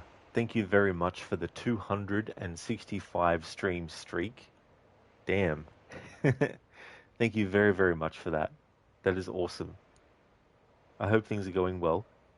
You went to bed and you were streaming, and you wake up and you're still streaming. Do you even sleep? Oh, absolutely, Soda. Yeah, yeah, same game, but definitely didn't keep on streaming until this point from that start of that stream.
Soda, lol, you're glad it's you doing this challenge and not me. You would have given up 30 minutes in. Oh, it can be tricky too because you have so many different angles that you can approach certain things from. And sometimes when you do a challenge like this, it forces you into only being able to do one. So yeah.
The more you backseat lever last, the more I do the wrong thing on purpose.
Alright, so for this part here, we can't make the jump to the top of that.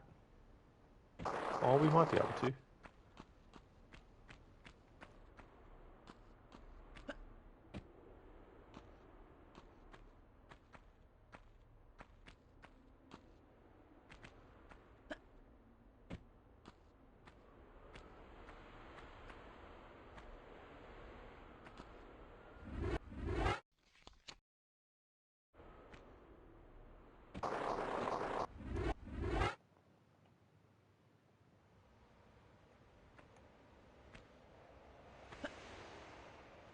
Okay, so it looks like she can, but you actually can't.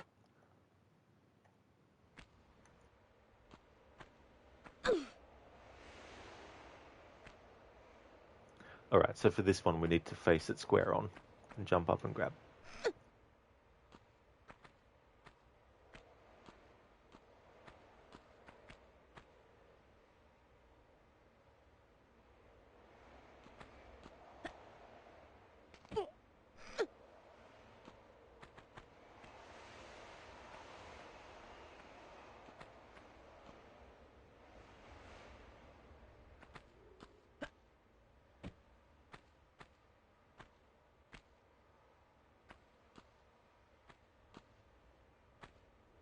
Okay, so it's the same for this one. We can't jump to that on an angle. We need to jump up when square on with it.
In the past, leave a last I have, yeah.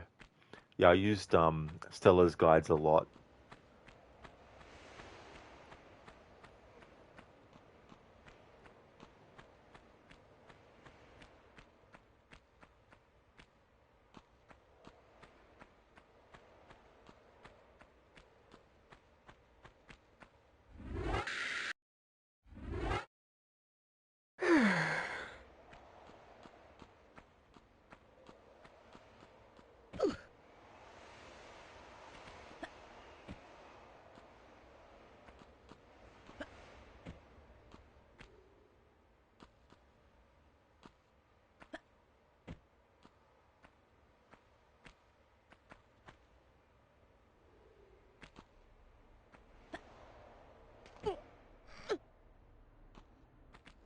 Oh, really, leave a last? They're in the Pro book with the limited PS5 version. That's really cool.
Leave a last by Unlimited Runs. Got lucky and found one at a game store. Oh, that's very nice when that kind of thing happens. Not expecting something and then just being surprised. Something that is basically like a limited kind of thing too. Hey there, Templar. Welcome. What am I doing up at this hour? Well, for me, it's past midday. But for you, I'm guessing it is still early in the morning, is it? How's things?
Templar, you're good, and it's early in the night right now, working on the pitch, but the guy will be coming by next week to discuss business. Oh, very nice, Templar. That's good to hear that you're doing well. Definitely best of luck with that pitch. I hope that you get the outcome that you want. When am I doing the Tomb Raider Angel of Darkness playthrough? Oh yeah, once we get through Chronicles, we'll be getting to that. Leave a Last forgot Angel of Darkness has new parts for the remastered. That is true. With the original version, there was a whole area that was intended to be accessible, but in the final product, they made it inaccessible. But for the remaster, they've opened it up again. Templar, Angel of Darkness was ass. Yeah, I still like it. I feel like there was a lot of stuff in it that was good, but yeah, it was really let down by a lot of the controls, and also it's a shame of the scope that they intended wasn't actually achieved, especially with the leveling up system for Lara getting stronger and all that kind of stuff. Because apparently what they originally had was more in depth, but they had to scale it back and take out what they could while still making the mechanic actually work.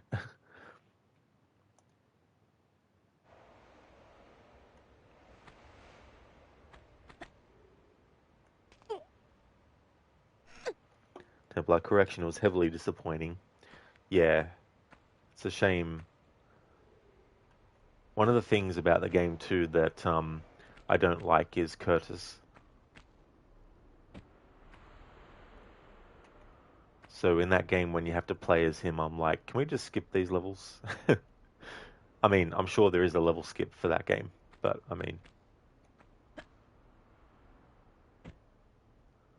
when I'm doing my annual playthroughs of it, I do each level.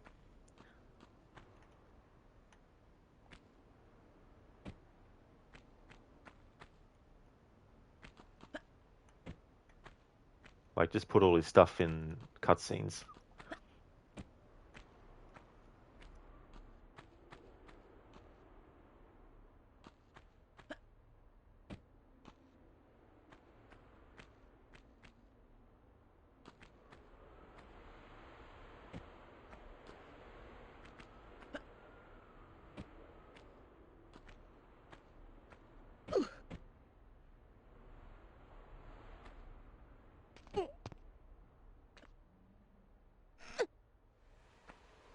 Templar would have been fine if it didn't run so badly. Yeah, they had to rush it, unfortunately. The higher-ups wanted it so that it could release when the second Tomb Raider movie that they were doing was coming out.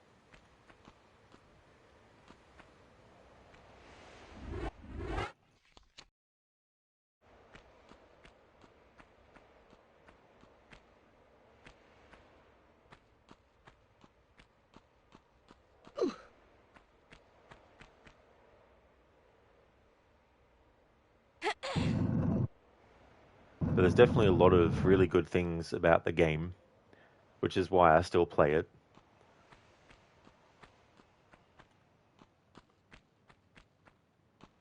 I think it was interesting to have a different setup for the adventure than what they had done the last 5 times.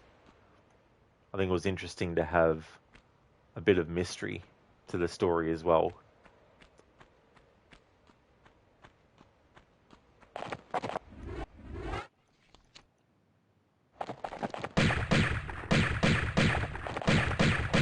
The music is amazing as well.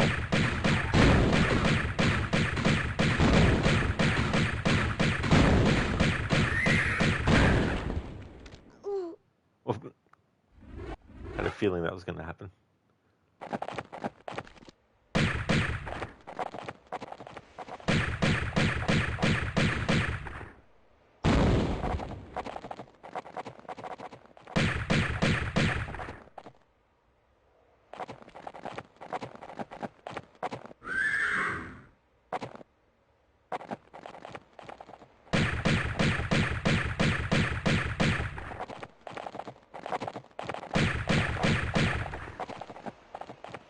It's also got a really cool atmosphere as well.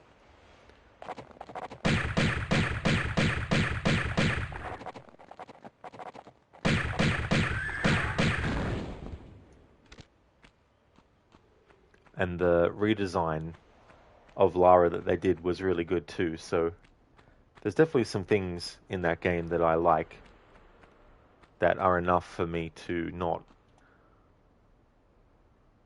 What's the word I could use?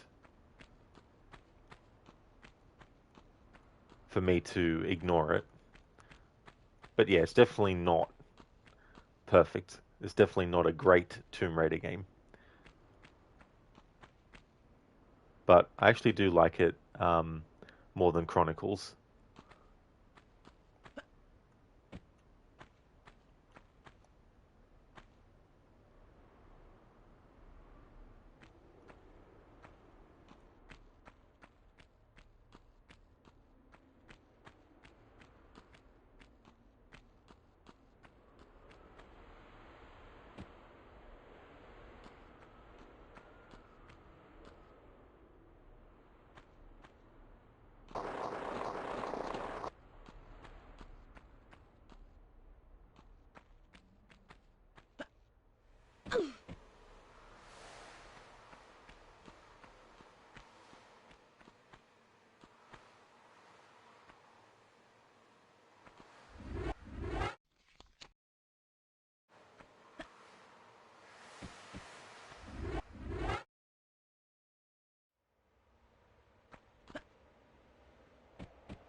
Alright, so let's make a save.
So there's no way for Lara to reach the top of that by doing an angled jump, whether from a standing position or a run and jump. So that means we can stand square on with it and then jump up and then pull Lara up. There we go.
Be right back.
Alrighty then, I'm back.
I still got a pain in my brain from you. And it's telling me funny ideas now, like shoot you to hell.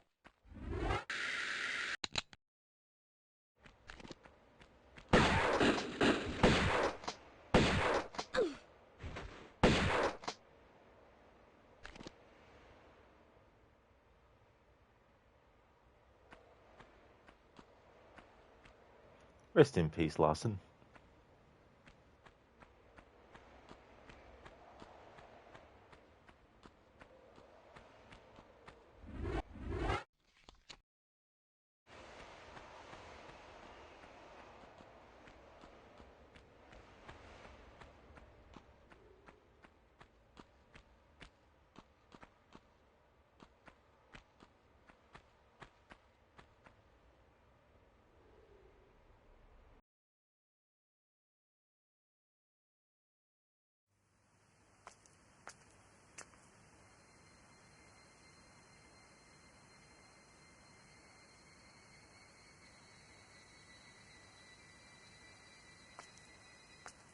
You just pulled the tough end of a wishbone. Howdy. Afternoon. Left Larson sucking wind then, eh? If that is the phrase. Well, your little vacation riot's over now. Time to give back what you've hijacked off me. Let's try the lunchbox.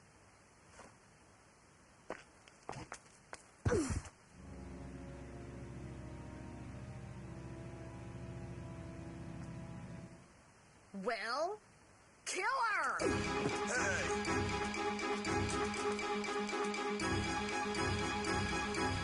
You morons!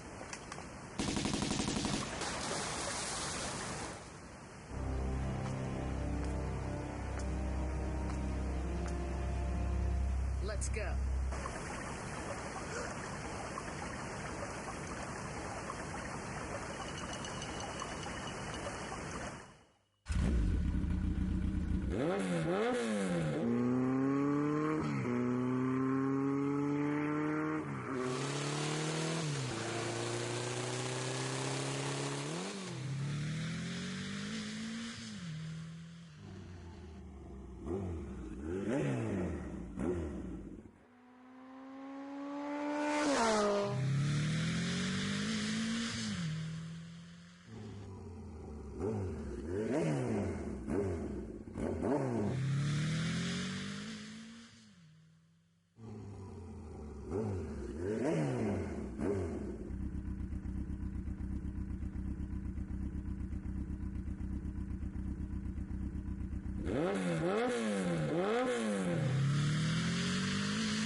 Probably just a fish.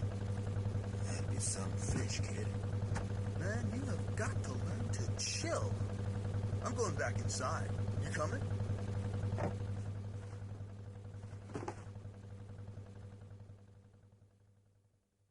Steady. Here she goes. We ready yet?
That FMV sequence that we saw of Lara on the motorbike and standing on it before it hit the ramp's edge to get the momentum and the height to actually jump off and dive into the water. In the movie Hard Target, starring Jean-Claude Van Damme, there's a scene where he's on a motorcycle and he stands on it as the motorcycle still goes forward and he shoots shoots some enemies. So that part in this game always reminds me of that part in that movie, which I think it's actually one of Van Damme's best movies. I mean, it's cheesy as all hell, but I think it's one of his best sort of like over-the-top action movies that he's done.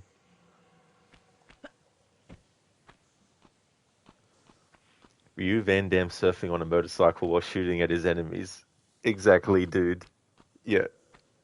I mean, you can't get any more cheesy 90s action sequence than that. Hard Target is great. It really is, you know, and Lance Henriksen plays a great villain in it. And same with Arnold Vosloo as well. Randall, Randall, Randall.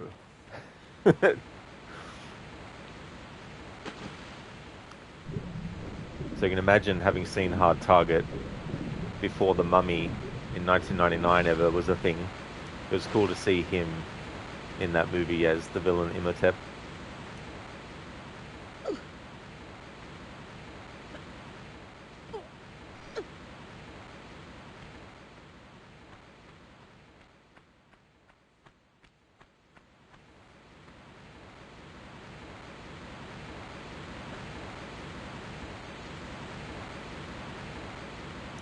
In recent kind of years,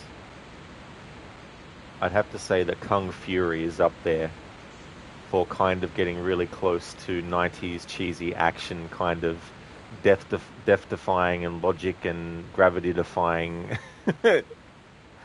action sequences. That was such a fun movie, that one. I hope the feature-length sequel ends up seeing the light of day eventually, because that trailer that they released was just chef's kiss. I mean, it's more than a trailer, really. It's like a big show reel about it. But Michael Fassbender was just so funny, what they showed of his character in that trailer.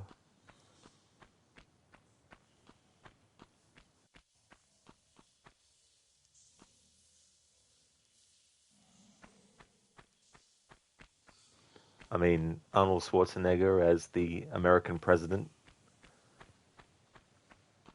It was really cool that he got Arnie and Michael Fassbender to be in his movie. Oh, that'd be so surreal, especially when your movie is in a huge part inspired by the works of those actors too.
This game, of course, in the series, introduced a kind of trope where at a certain point Lara loses her weapons. In the case of this game, her weapons get taken off of her by Natla's lackeys. And so in this level, you have to get your weapons back.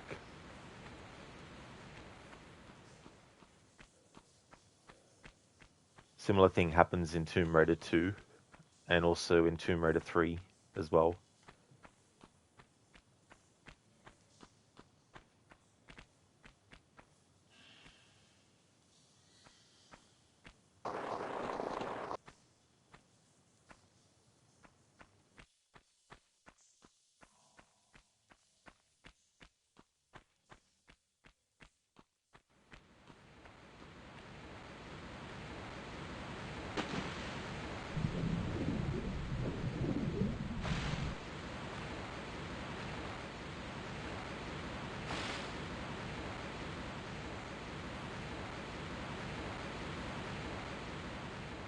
Oh, the game actually angled me to do that, but that's fine because it's similar to when I do it against a wall at an angle and then the wall makes Lara face square on with the object.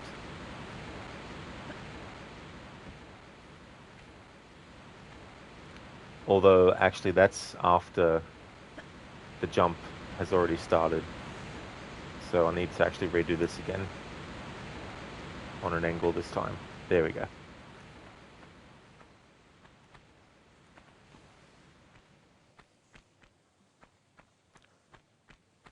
I like how the name Natla, in part, is an anagram for a word similar. Well, I don't know the best way to describe this, but the word Atlantis, part of that word has Natla in it, and because Natla is actually an Atlantean from centuries ago who was frozen for centuries before being released, that she would have that as her name. Although I guess you could probably say that an Atlantean could be an Atlan as well, maybe.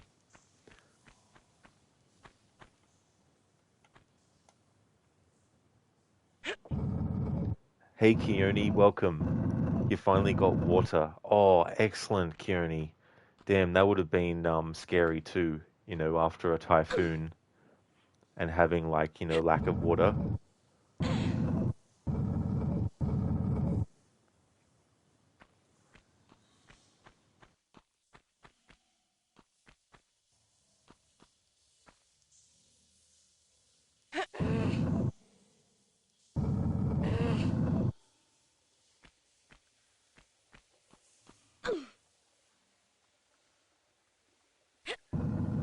Oh yeah, Keone, the tomb raiding is going well. Going to be finishing this game in this stream. And then later on I'll be doing Tomb Raider 2. Uh-huh. We'll definitely be hearing a lot of that in Tomb Raider 2.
If you go too far beyond that blue fuse, you trigger one of the villains, the cowboy.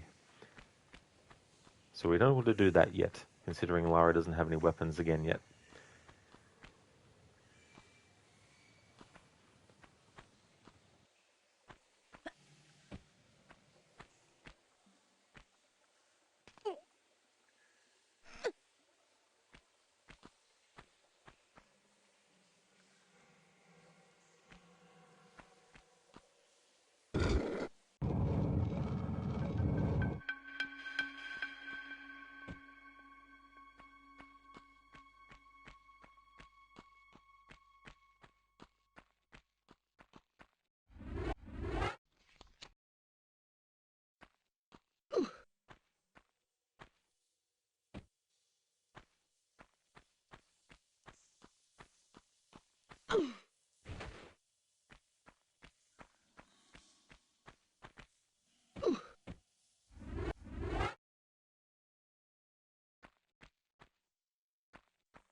Alright, so for this part, where that boulder just rolled, this spot is the trigger point for that to roll. The problem is, where I need to actually get to is now blocked by the boulder. So in order to actually get to where I need to go, which is where that boulder currently is blocking, it means that I need to get up top on the slope where it initially starts to roll and get a head start on its rolling to then make it to the spot where I need to get to, where the boulder currently is.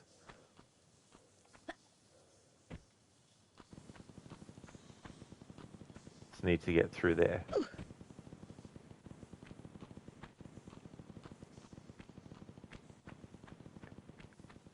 Because the height of where we need to actually jump to is too high to actually do an angled jump at it, and because it starts to roll at a point which is too late, it means that I'm not allowed in this challenge to do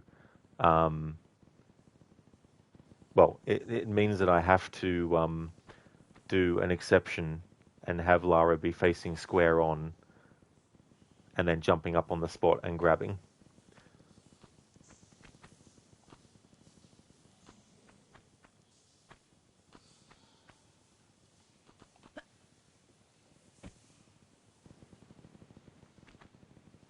Because where I can do an angle jump and grab to the top of the ledge is after the boulder already starts rolling, which is too late. For example, here. Like here I could do that. But the trigger point for the boulder to roll is here.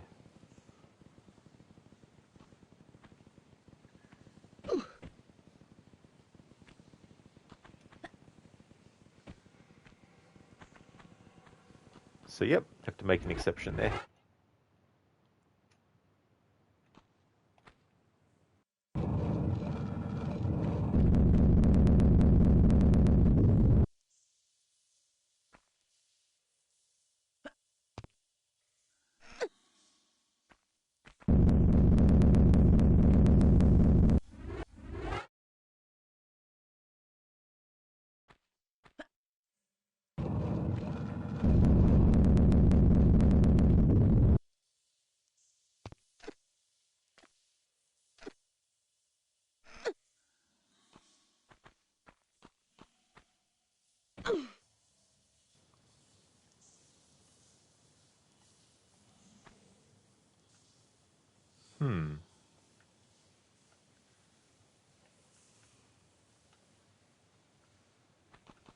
It's interesting.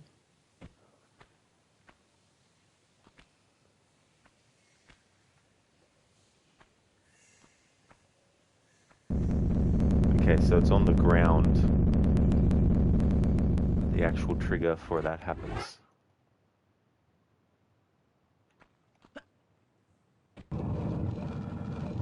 Just want to test something.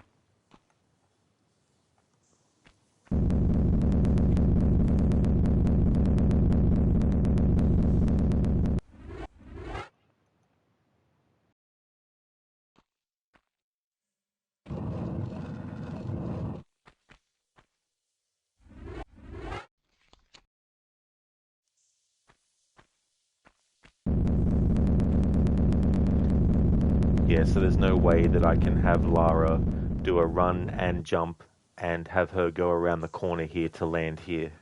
So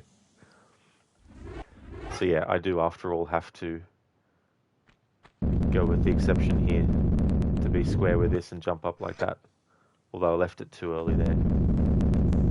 Too late, I mean.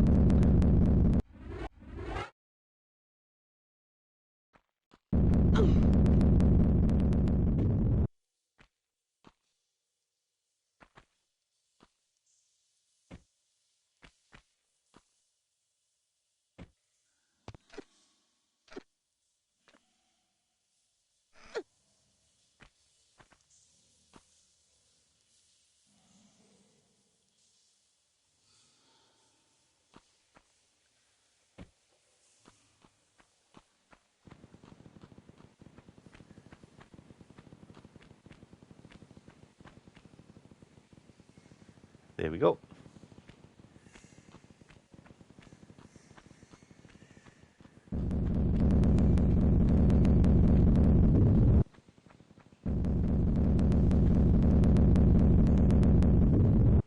In the old graphics, these boulders in Tomb Raider 1 remind me of meatballs.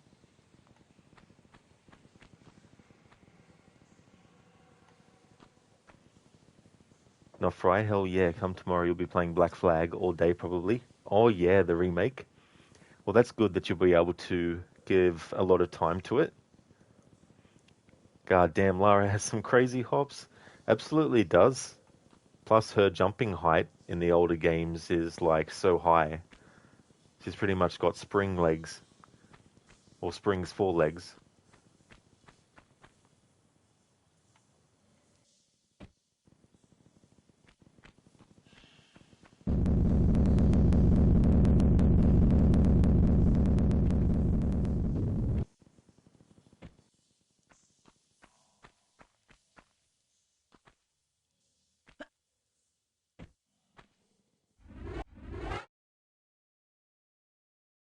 And of course, I didn't save. I'm gonna redo that again.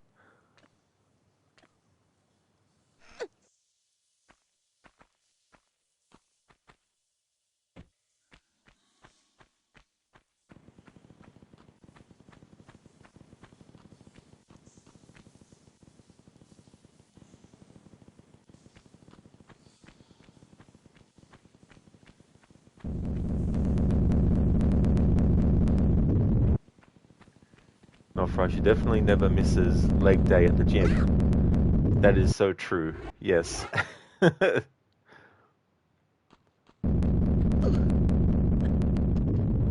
Plus, I mean, also, Lara in the older games might not have a lot of muscle definition in her arms depicted, but would definitely need a lot of upper body strength as well to be able to hang off of ledges and do sort of like shimmying along stuff as well.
Alright, we have all 3 fuses, so now Lara can get her dual pistols back, which those weapons and the other weapons she had were taken off of her story-wise.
Now that we have the dual pistols again, we can then trigger that cowboy enemy that I was talking about before.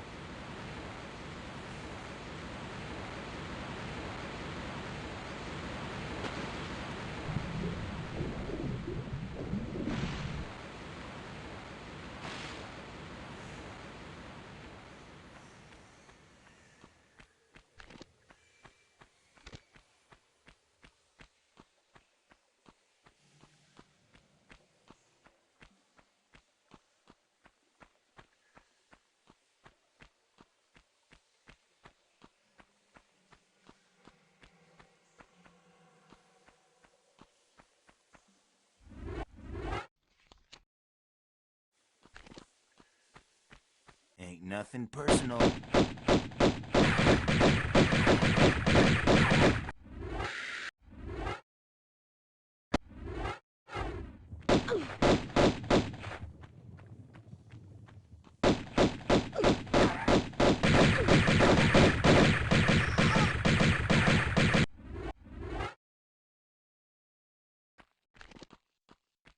Ain't nothing personal.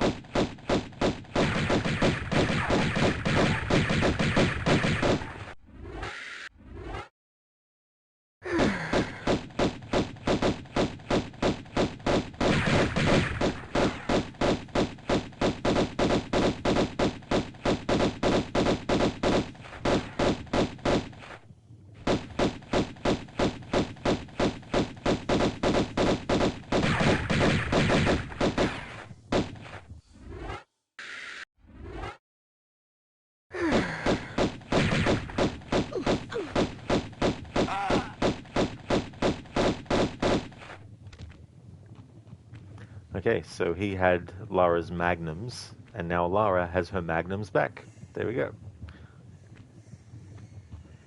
This guy is not actually in Tomb Raider Anniversary, which was the first remake of Tomb Raider that I did, which also acts as a prequel to Legend as well.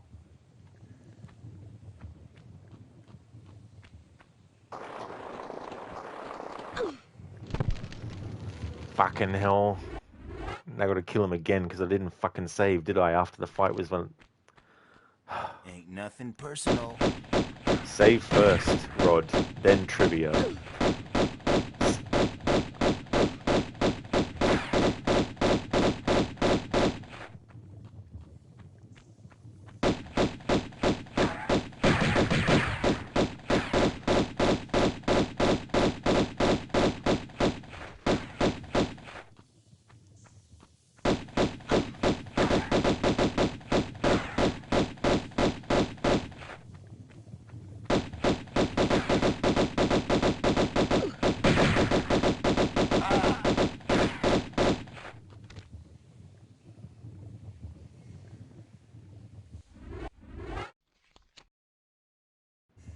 Alright, there we go. Okay.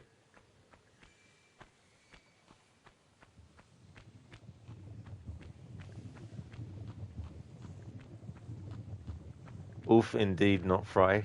Very brutal. And And if you want to fight him, you have to use the dual pistols, which unlimited ammo, but the weakest weapon. Thank you for the W, not Fry. Ryu, that's what he gets. It really is, absolutely. You don't steal from Lara Croft. Even the main villains in the first Tomb Raider movie, after stealing the artifact, or not the artifact, but part of what leads Lara to the artifact, after they stole it from her mansion. In one of the sequences in that first Tomb Raider movie, which is inspired by Tomb Raider 2, where at the end of that game, Lara's mansion gets infiltrated by the villains, or what's left of the organization of the main villain.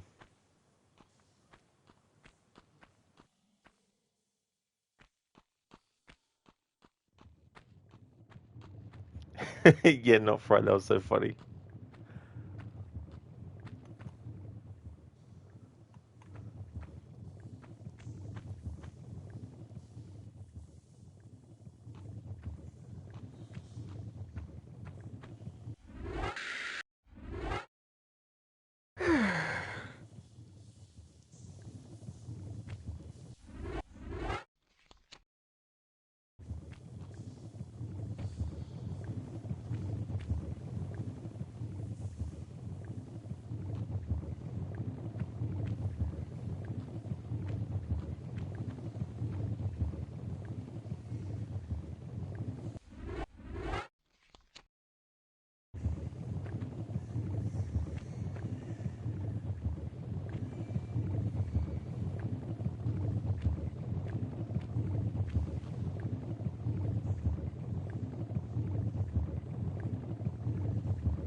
Okay, so Lara can't make a run and jump across that gap, and I can't have Lara reach the top or where there's that crack in the wall. I can't have her reach that by doing an angled jump. So this is an exception where Lara can be facing square on with what she needs to jump up to.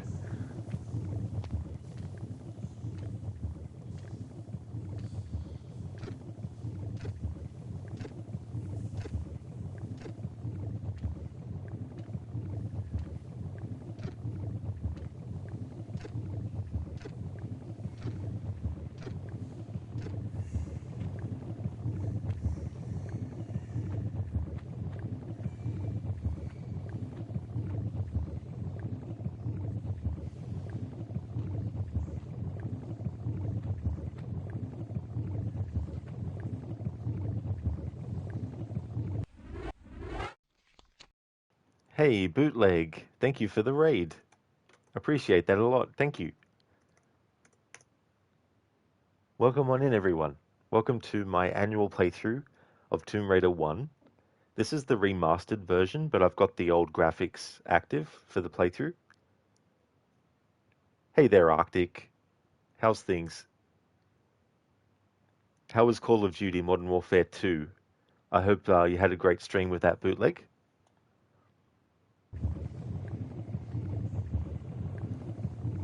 Oh, it's going well, thank you, Bootleg. Going to be finishing the game in this stream, and then later on, I'm going to come back to stream Tomb Raider 2. So making great progress.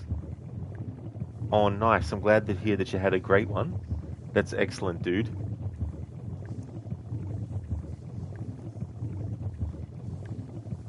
You just finished up on your stream veteran difficulty on the remastered campaign. GG's, Bootleg. I'm playing on the hardest difficulty. Especially in a game where you get shot at from so many different directions and having to navigate through and try not to get killed and everything like that. That'd be insane. for those coming in from the raid, the complex challenge, essentially when Lara is jumping at things or jumping across gaps, she has to actually do it on an angle. So she can't be square on with where she's going to jump to. So I have to have her on an angle. It doesn't have to be a very specific angle, like it doesn't have to be on that angle every single time. Just as long as she's not facing square with where I needed to jump to.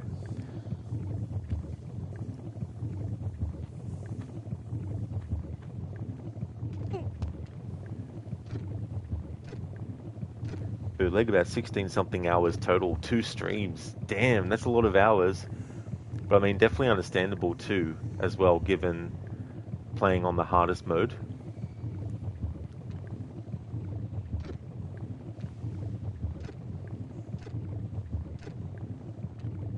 So in doing that jump, Lara actually made it to a higher point, which would be great, except for the fact that the gap that I need her to fall down into, since there is a way to actually get across this using the actual crack along the wall, it means that I do have to actually reload my save and have Lara grab the lower part on the jump instead of the higher part.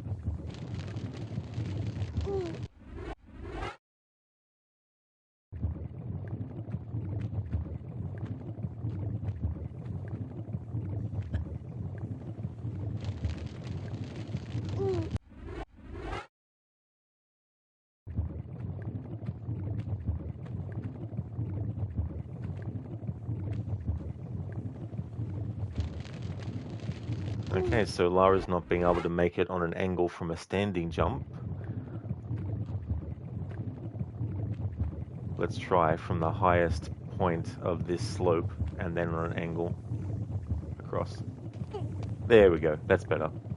Okay, so now we'll be able to shimmy all the way across and then drop down. Because the thing is, in this playthrough, one of the rules is I can't do safety drops. Can't go to an edge, turn Lara around so her back is facing the camera, and then drop and then catch the ledge lower. Only if there's no other way to get across can I do that. But otherwise, I have to not do it. Bootleg, you think you realized your end speech wasn't heard, saw that the mic audio was muted. Just over 10 hours the first, just over 6 hours this time. Oh, yeah, that's the thing too, you know, like there's some games where it might not even have like licensed music or something, but it might still be muted at that section because there might be some other music that it sort of flags as well. But it can be a shame when that happens. Hey there, White Rabbit. Oh, nice. You came in from Bootleg Stream? Awesome. I hope things are going well.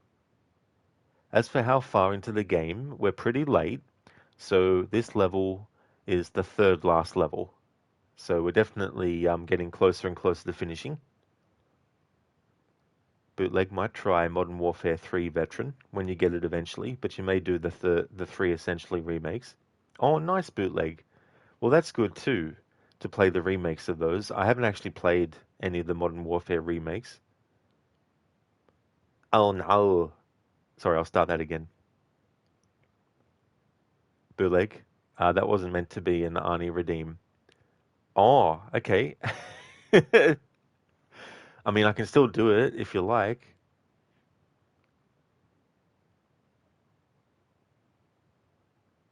Cool. All right. Awesome. Oh no. I'm in my OBS. Thank you very much, Bootleg, for redeeming that as an Arnie impression. So in your OBS, it's muted. Ah, I gotcha now. Yeah, so it wasn't something that was automatically like muted based on the game recognizing or, you know, the software recognizing that there was something that was copyrighted or something like that. White Rabbit, you had this game when you were younger. Oh, very nice. Yeah, the first Tomb Raider game I played was actually the fourth one. Tomb Raider: The Last Revelation, and that was one of the first PlayStation 1 games I ended up getting.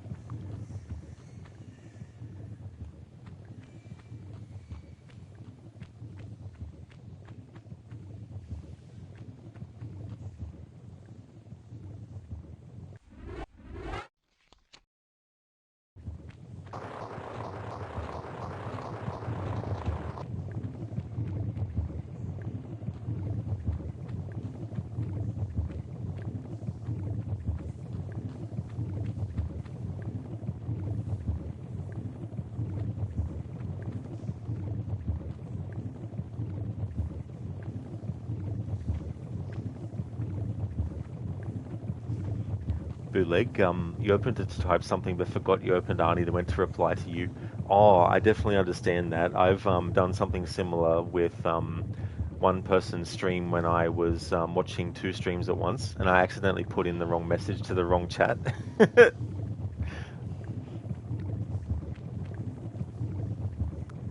Oh, you did, White Rabbit? You played this on PC? Oh, nice. Yeah, it wasn't until years and years later that I actually played the PC versions. And it's interesting with the save crystal stuff from the PlayStation 1, because in the PC version of the Tomb Raider games, obviously you could save whenever you wanted. On the PlayStation 1 versions, you couldn't do that with Tomb Raider 1. You had to actually save when you came across a save crystal. But the funny thing was, Tomb Raider 2 on PlayStation 1, they did give you the option to save whenever you wanted. So you would think, okay, if they did that for Tomb Raider 2 on PS1, surely they would do that for PS2. Sorry, surely they would do that for Tomb Raider 3 on PS1, right? No. They went back to save crystals again for the PlayStation 1 version of Tomb Raider 3, with the exception that you could actually carry them with you and use them when you wanted to, as opposed to Tomb Raider 1 on PlayStation 1, where you had to actually use it when you came across it.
Bootleg, you're quite happy to see Jurassic Park Evolution 3 in Game Pass now, so when you get around to finishing all of JWE2, what's that game? You can just go straight to that. Never actually played those Jurassic Park games. There's also that Jurassic Park game that's a survival horror that is supposed to come out at some point, but I don't know when it's supposed to come out, and it's supposed to be set, I think, the day after or the night after the events of the first movie, which, I mean, I don't know how that would work in terms of, like, you know, what they were doing the whole entire time. But yeah, it was given a trailer like a while ago now. Bootleg, it's the same game, but the second one before that, 3 there. JWE is the initials for Jurassic Park Evolution. Oh, I got you now, Bootleg, yeah. I remember the NES, Super Nintendo, and I think Sega Genesis versions of Jurassic Park based on the first movie. Essentially, it was like top-down perspective when you were outside areas, and then when you went inside buildings, it turned into Doom, basically first person.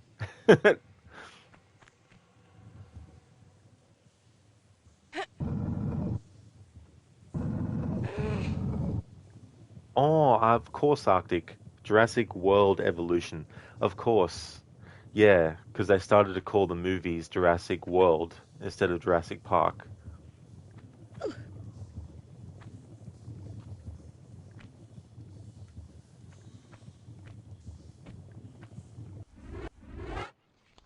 White Rabbit, the Sega version was your jam. Oh, very nice, White Rabbit. Yeah, the only version I played back in the day was the Super Nintendo one, and I never finished it actually. Even when emulation started to become a thing, I never actually finished it using like save states and stuff. Bootleg campaign wise, one is better than two. The main campaign had way more levels on than one. I did bootleg, yeah. I mean, that's the thing too, like when you have a game that is like a follow-up, it's like, do you want less levels or more levels, Arctic, you like the third one though. Very good in your opinion. Oh, very nice, Arctic. That's cool. Yeah, I haven't actually played those, but sometimes too, when it comes to the third entry in something, it can either make or break the series, really. Neither did you, White Rabbit. Yeah, it's just so funny, thinking back to those old school games and the point where there was no save states, things like that you could use. Pretty much once the continues were finished, that was game over. Had to restart the game all the way from the start, unless it had like a password system or a save system. But in games that didn't have a save system, it was like, yeah.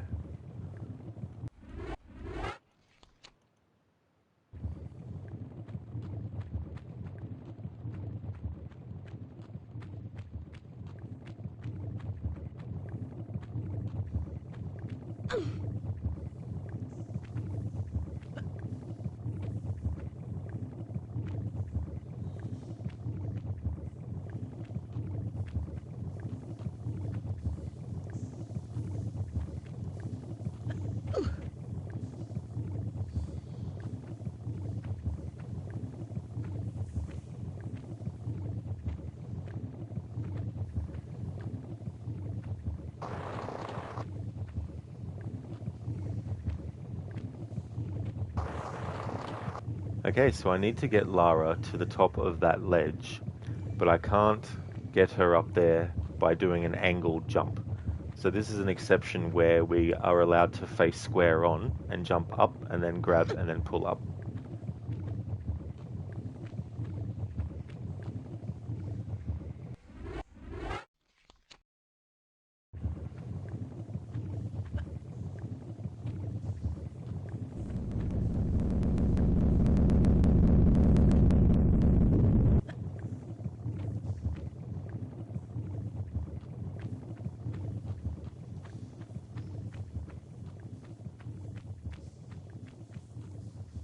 For those who also came in for the raid, I do streams every day, and currently Monday through to Fridays is my Tomb Raider annual series playthroughs. So I'll be doing Tomb Raider 1 through to 6, then I'll be doing Tomb Raider Anniversary Legend and Underworld, and then after that I'll be doing the reboot trilogy, Tomb Raider 2013, Rise, and Shadow of the Tomb Raider as well. And on the weekends at the moment, it's Assassin's Creed, doing my annual playthrough of those, and currently up to Assassin's Creed Syndicate.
Thank you very much, Arctic. I definitely will have an amazing stream. I really hope you get some good rest. Going to try and sleep for an hour. It's 5:30 a.m. Totally understandable, Arctic, for sure. Would also like to definitely recommend people check out Arctic Smash. Been doing some PUBG Battlegrounds. Really cool streamer, also really funny as well. Very good at improvising comedy. A great streamer, so you definitely have a wonderful time. That's no trouble at all for the shout out, dude. No worries. Hope you get some good sleep. Bootleg. Yeah, Rod, one mission, a town mission against militia was so unfair difficulty in Call of Duty Modern Warfare 2 campaign. Remastered, not sure I told you, but having the enemies one-shot you was super tough. You spent 4 to 5 hours on it. Oh yeah, games where the difficulty means 1 or 2 hits and you're dead, or even just one, like can be very, very time-consuming, but also once you get through certain sections, it can be very satisfying as well.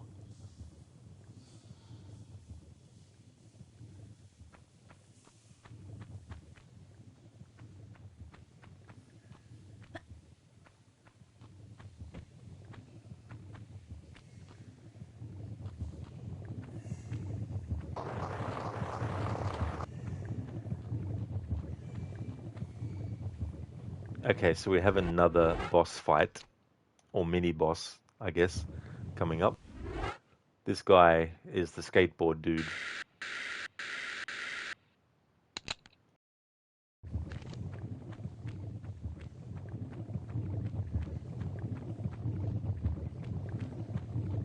firing at me? You firing at me?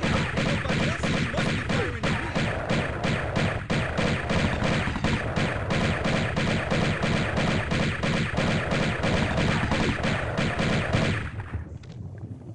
There we go. And that's the end of him. So now Lara gets her Uzis back. Uzi 9mm.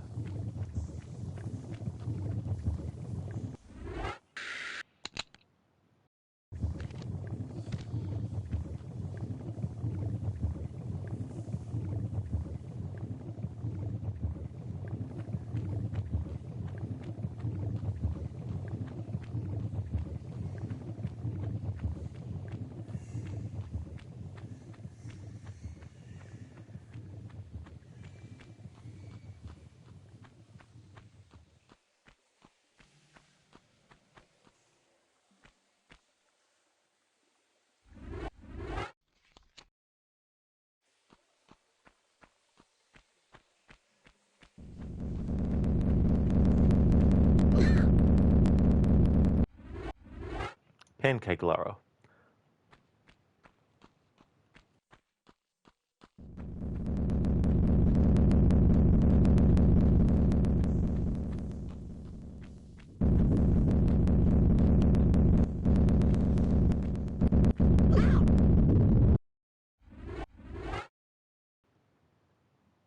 The Meatballs of Doom.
Mr. Gote, thank you very much for the 235 stream streak.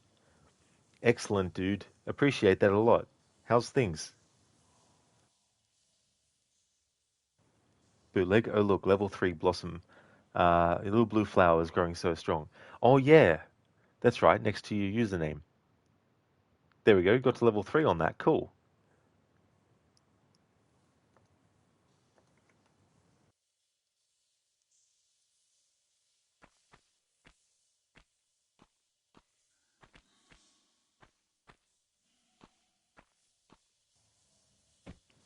Okay, so Lara can't reach the height of that by doing an angled jump.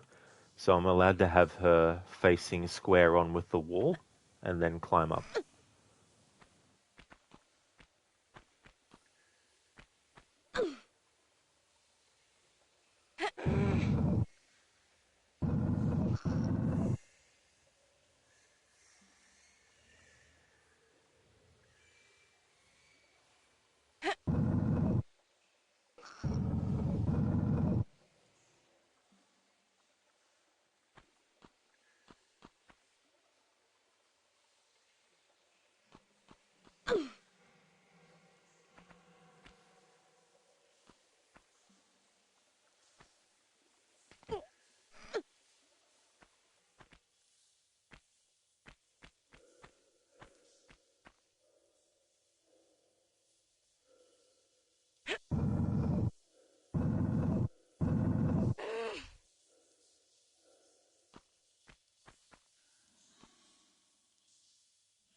Say cheese! Okay, so this guy has Lara's shotguns.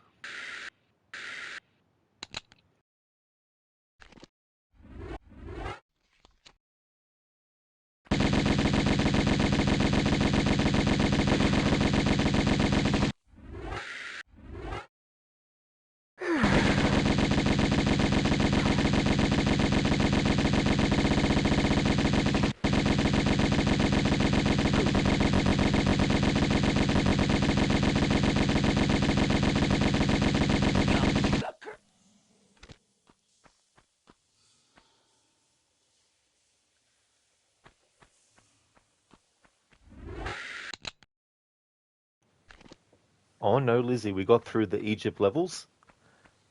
So we're now in the final 3 levels of the game.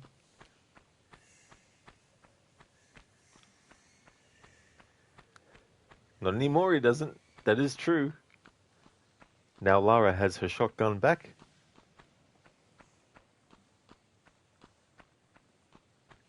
If you play this game and you don't pick up the shotgun earlier in the game, and you don't pick up the Uzis earlier, and you don't pick up the Magnums earlier, you will still get those weapons when you get to this point in the game.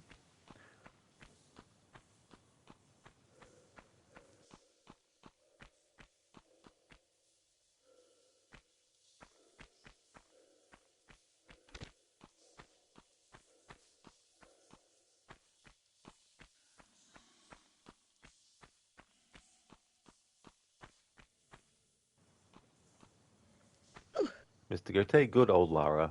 That is true, yeah. Yeah, classic Lara.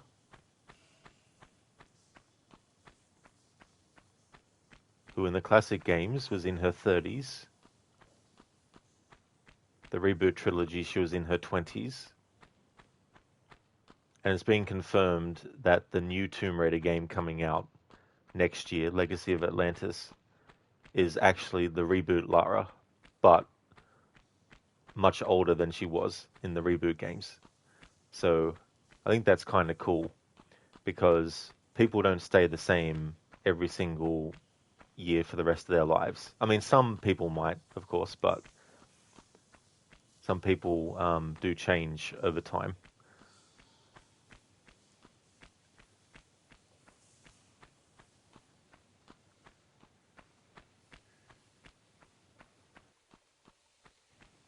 Yeah, Mr. Gote. Yeah, the classic Lara was in her 30s.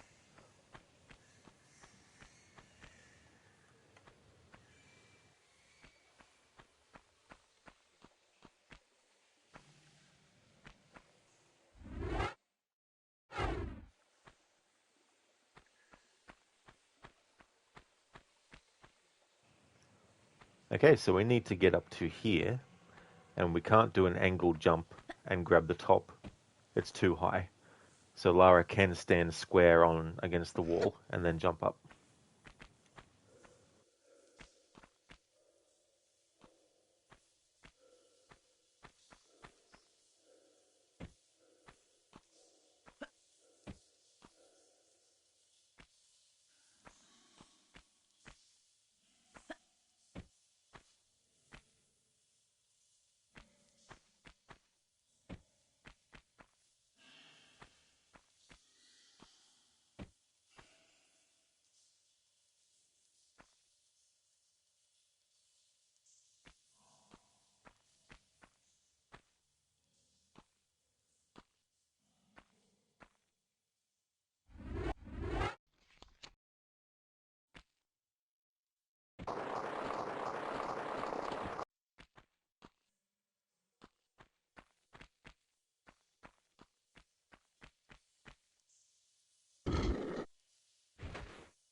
Tomb Raider first came out in 1996, the same year as Resident Evil.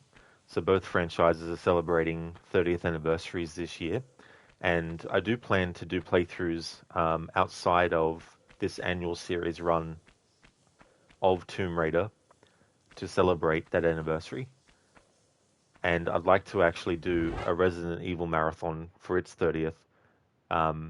Not necessarily every single game that exists in the franchise, but the mainline entries.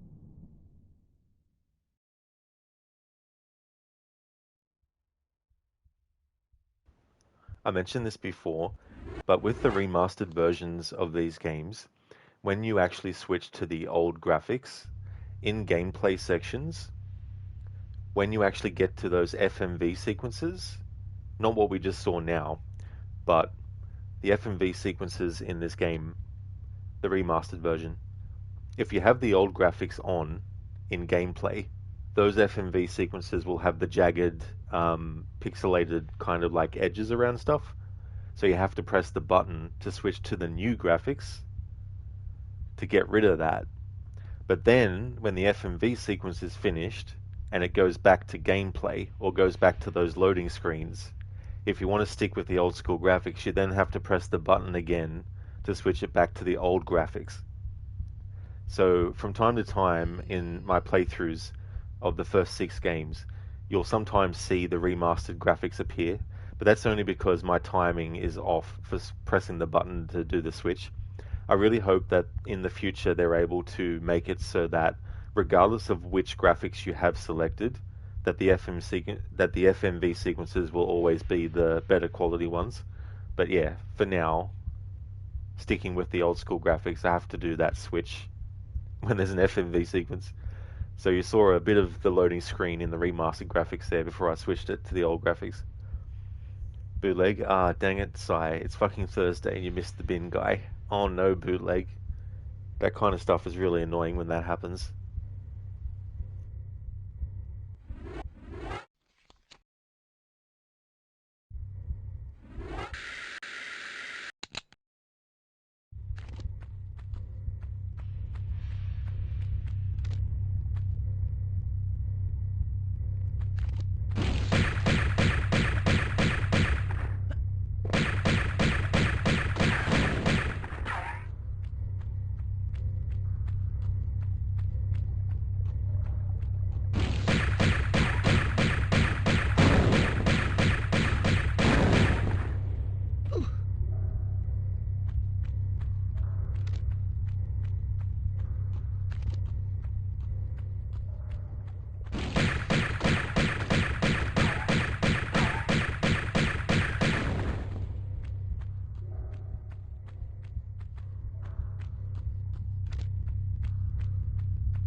Bootleg was mad and, well, being tired made you a tad overreacted, kind of tossed the bins a little. No spill, by the way, though.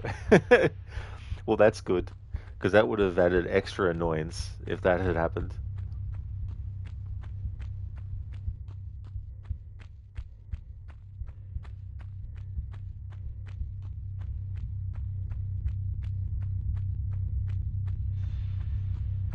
Parts of the environment in this part of the game reminds me of Jabu Jabu's belly in Legend of Zelda Ocarina of Time.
Nice one, Bootleg. Sounds like your friend snoring. Yeah, it's so funny how you have like sound effects that can stand in for more than just one thing as well, or it reminds you of more than just what it might specifically be used for or to represent.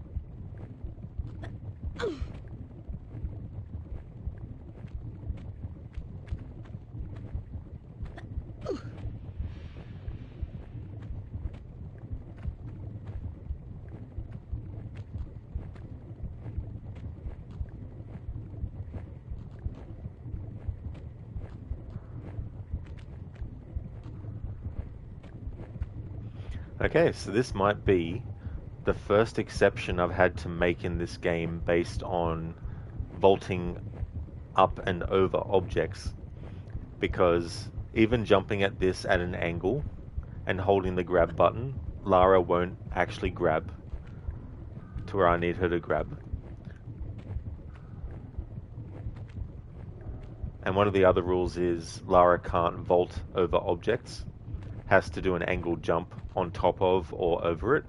So yeah, I'm going to have to make an exception here and have Lara be able to stand square on with this and then just vault up.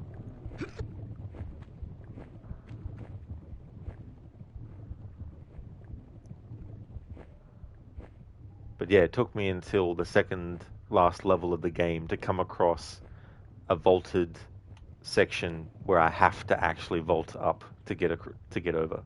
But like, or do you? Well, I mean, I could just be like, fuck the challenge rules. I mean, there have been times where I've accidentally done a jump when Lara's been facing square on with it, when she could have actually been on an angle and made the jump. But, oh, fuck. Made Lara jump back. Okay, we had to do it again. But yeah, I'm definitely trying not to have Lara jump square on when she can actually do an angle jump at something. Because the thing is, and this is a good test for people to do, take your favorite game, the game that you absolutely love, and look at how you normally play it, and find things to ban yourself from being able to do. It's a good way to kind of test the limits of the game's programming, but it's also an exercise in fighting against your own instinct. For example, in a fighting game where you have a counter move, your instinct might be to press the button to do the counter. But what if you're doing a playthrough where you're not allowed to counter attacks? You have to fight against your instinct to press the button to do the counter attack, you know. So this kind of playthrough for Tomb Raider is really doing that too, where absent-mindedly even doing certain things, but doing a challenge where you're not allowed to do those things and having to do an alternative thing can actually really test your reflexes and your instincts and your muscle memory as well.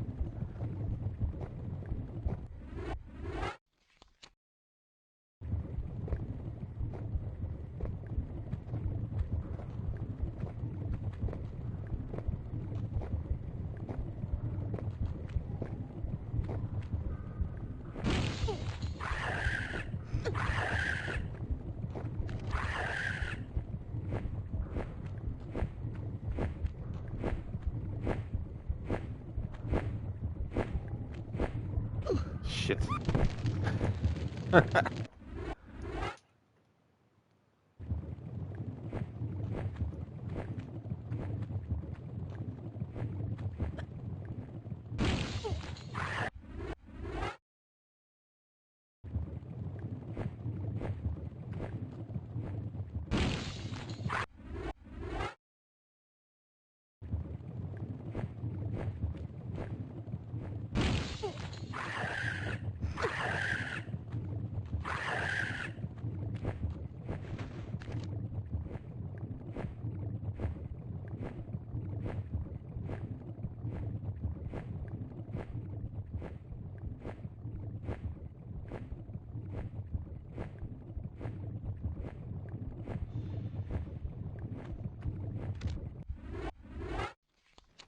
Bootleg, like doing the achievement you went for, no weapon reloading or melee attacks. You managed to do it on the oil rig mission on Call of Duty Modern Warfare 2 Remaster. That was a bit challenging. Oh, damn, yeah.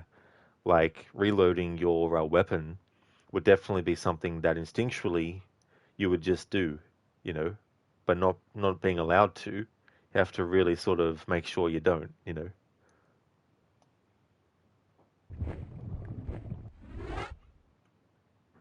A few weeks ago, probably more than that now, probably like maybe a couple of months ago, I did a playthrough with this game with the remastered graphics on, um, where I changed the controls around. That was another example of going against muscle memory and instinct. So as you can see there, running forward is up on the D-pad, taking a step back is down, turning left is left, and turning right is right. And jumping is square, interacting with things with the action button is X, pulling out your weapon is triangle, and doing a roll is circle. So in the playthrough that I did about a couple of months ago, I swapped around the jump, action, weapon, and roll button with the run, back, left, and right buttons. So triangle became up, back became X, left became square, right became circle, and jump became left, action became down, weapon became up, and roll became right. So as you can imagine, playing with a control switch like that, it really messes with your brain and your muscle memory and your instincts and your reflexes, because there's so many different things that you can do that with the other way around, it's natural, you know, or whatever else you change the controls to. So that was a bit of a doozy.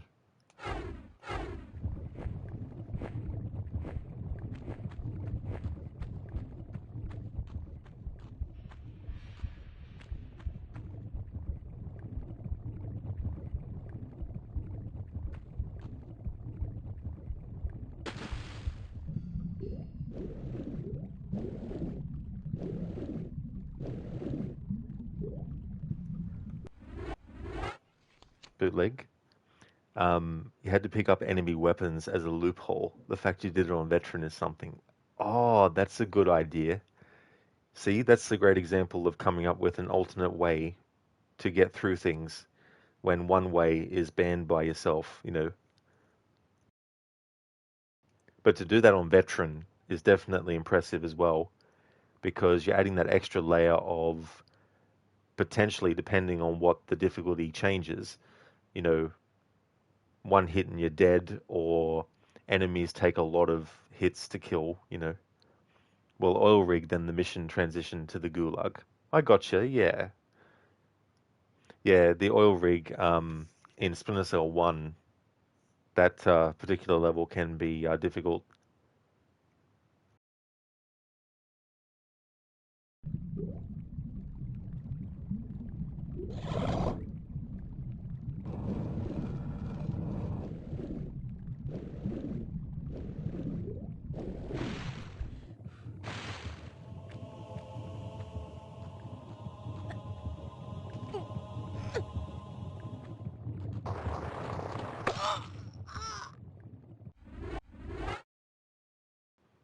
Okay, this one's going to be tricky because it's a timed thing. The door will close if you're not quick enough. And I've got to make sure that I don't jump at things with Lara square on with what she's jumping to as well.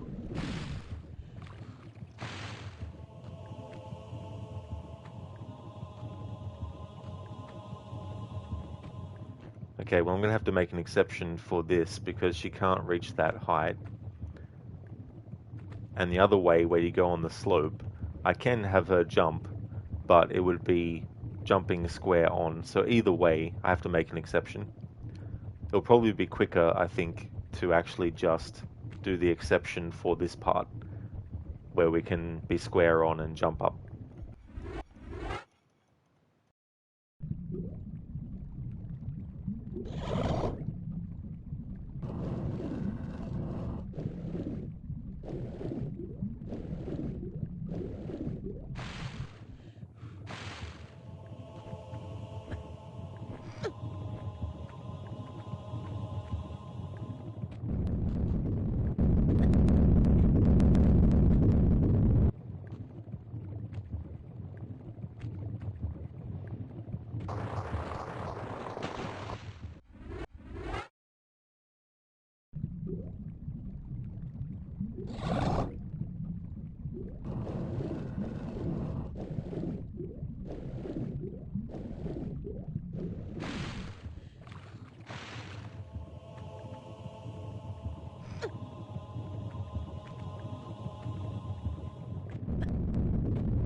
I can't count that because at the last part there, I had Lara facing square on with where she needed to jump to.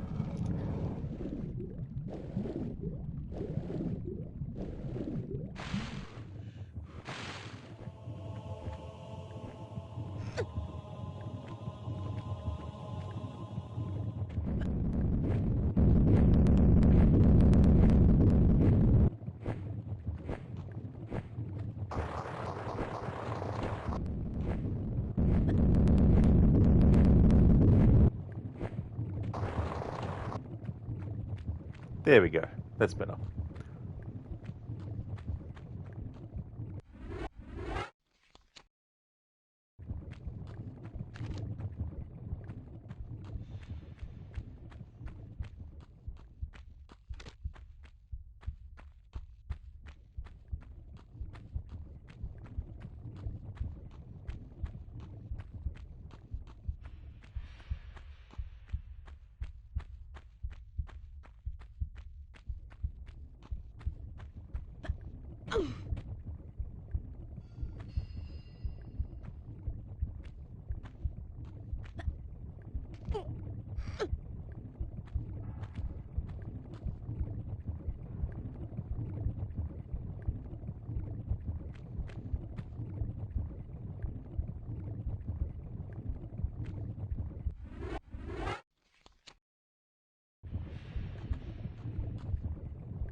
That's interesting. Either way, Lara can't make a run and jump while on an angle, even if, when she's in midair, I start to move her to the left or right. Because in this challenge, I can have Lara move to the left or right as she's going through the air after jumping, but I can't have her facing directly square on with what she's jumping to when the jump starts. It's only when she's traveling through the air that I can course correct. And even doing that on this part, she won't actually grab that as she falls. So I'm probably going to have to make an exception for this to be able to have her just do a jump off the ground here and reach.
Oh no, bootleg, that's no worries at all for the long message. That's okay.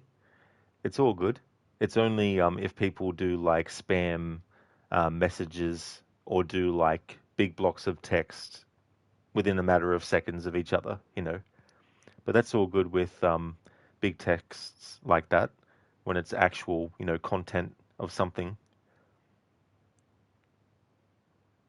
You know, Rod, you kind of make you think about a new game, about that not having to make exceptions to challenges you make. And basically, let's say it's a Tomb Raider game. And before you start the game, not only is the difficulty, but also challenges that the community comes up with and gives the developer, and like depending on what options you take, morphs the level so you don't have to make exceptions. Not a new game that's been made, though an idea that you came up with. Oh, yeah. I mean, that's the other thing, too, you know having a challenge, like for example, if you're doing a no damage challenge with a game, that is generally, I think, a challenge where you won't have to really make any exceptions. I mean, you could if you wanted to, but if you wanted to be true to the challenge of not taking any damage and literally making sure that there's no loopholes you take advantage of, then going from the start of the game to the end without taking damage. Although I guess too, there might be some games where your character takes damage, but it's unavoidable. Like it's a scripted event for them to take damage and they still lose health. maybe then you'd have to make an exception. You know what I mean? But um, doing a challenge with a game where there's like different things the game wants you to do, like Red Dead Redemption 2, for example. There's some missions where you cannot do it another way. You have to do it the way that they want you to do it. Otherwise, you keep failing. Like, for example, that game with challenges, there'd be ones that you have to make exceptions for certain things with as well. But it also depends on what the actual challenge is as to whether or not you need to make exceptions at all. Like, if your challenge is just basically to only use a certain weapon, then there might be some games where that's very viable and you can go through the whole game with just that weapon.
Bootleg, like your Dead Space series playthrough where you use plasma cutter only and no upgrades, meaning no weapon upgrades, no suit upgrades. Oh, that kind of challenge with games can be interesting too, because a lot of games give you some OP levels of defense depending on what upgrade for your weapon or your suit that you get as well. And that can be fun to kind of like mess around a bit and doing games where you can't use long range weapons, for example, that can be a satisfying challenge sometimes. Can be annoying though, especially if enemies have a fast weapon that shoots at you very quickly and there's not much cover that you can use.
Bootleg, you made it to the hardest difficulty on Dead Space 1. Was currently working through that before the hack happened. Oh, damn. So with that game too, are there any like loopholes that you could use? Hey there, Spectrum. Good evening to you. Doing well, thank you. Things are going good. Almost finished this game. This is the second last level right now, so making good progress. How's yourself? Bootleg, you're tired, annoyed, sleepy, and chilling. Otherwise, you could. It can definitely be like that.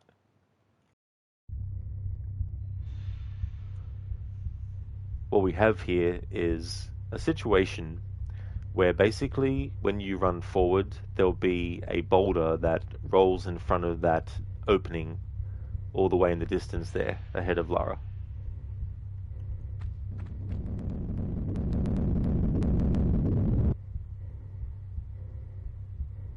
Which makes you think, oh shit, did I maybe miss a switch that would block that? Did I not press a pressure plate somewhere or something like that? Well, the answer is you push this block, well, you pull it out first, and then you push it so that it blocks the path that the boulder came down. And you might be wondering, well, how would that fix anything? The boulder's already rolled down and it's there.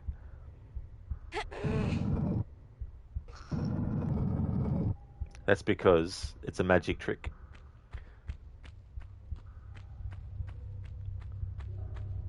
You go back this way.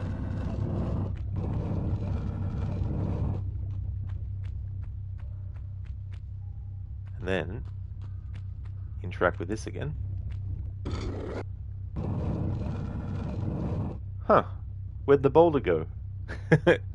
So the boulder disappears automatically and it resets itself to go back up the hill. So canonically, it makes you wonder, is there some kind of like magical technology that's happening that's causing that to happen? So with the block push there, it now blocks the boulder.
Spectrum, you're sleeping a lot today. Oh, that's fair enough, Spectrum. I hope that the sleep has been good. Bootleg for your challenges? No. There's no. You mean you can still use the telekinesis, because that's like a critical thing you have to use. Oh, and stasis. Oh, I got you, Bootleg, yeah. Because that's the other thing that doing challenges can do. It can make you discover alternate paths to actually get around things that you might not normally have used, which in a regular playthrough could give you an advantage as well, if it's even something simple as being able to conserve more ammo for something later.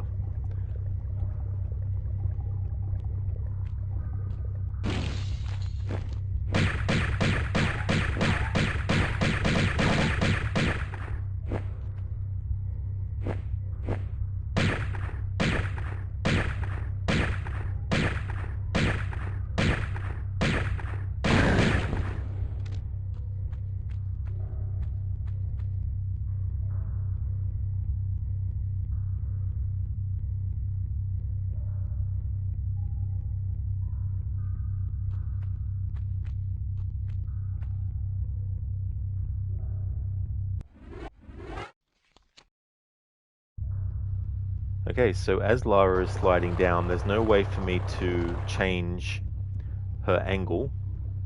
I had no idea that could happen. Okay, never mind about what I was going to say.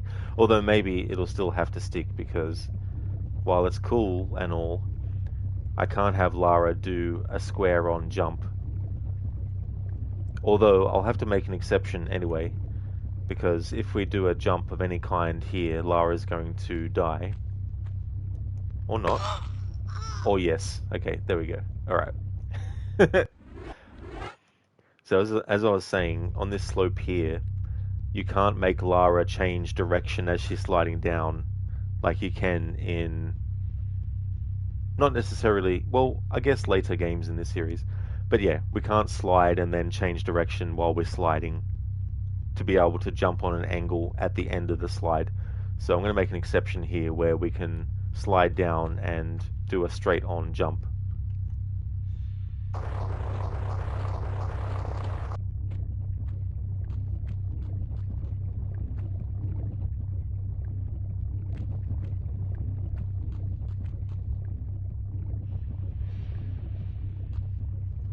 Bootleg. Without stasis, it would be impossible for you at least. Oh, that's fair too, Bootleg, yeah. I mean, that's another thing to consider as well. When coming up with challenge ideas, it's good to come up with something that is going to be doable yourself, you know.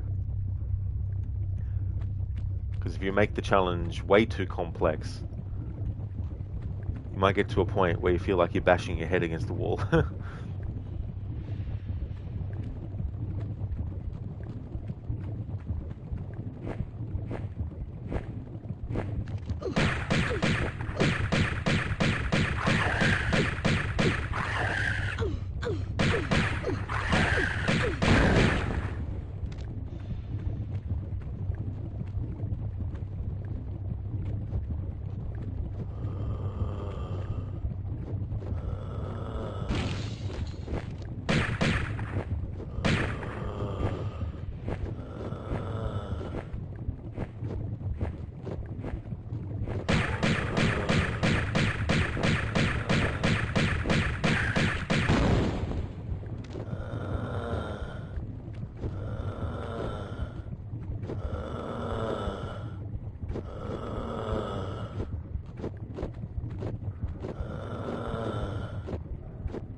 Bootleg, you're convinced that they just recorded someone snoring for that noise? Yeah, definitely sounds like it. Not fry sounds creepy as fuck, not gonna lie. It really is. Like imagine late at night, you're just about to go to sleep, and then you hear that, and it's coming from under your bed.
Bootleg, or you're having a shower and it's coming from the bathtub. Oh yeah.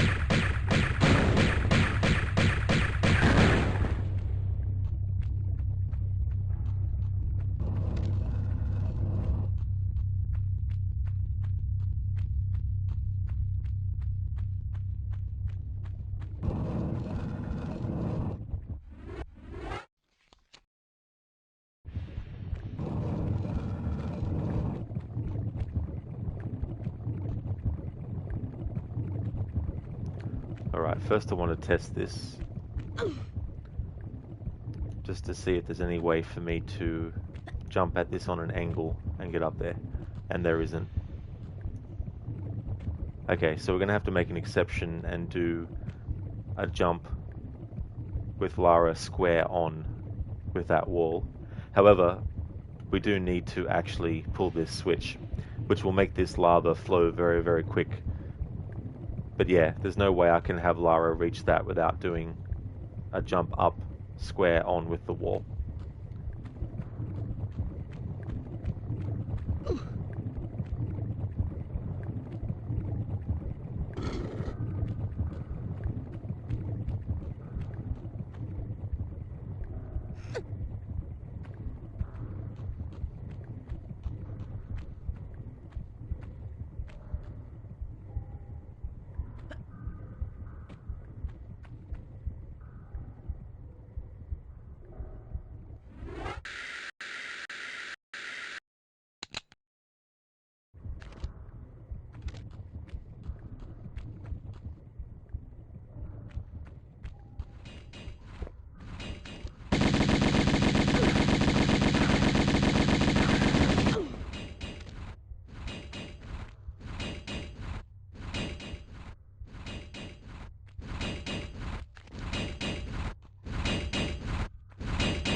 Alright, so I'm not allowed to have Lara drop back and then grab.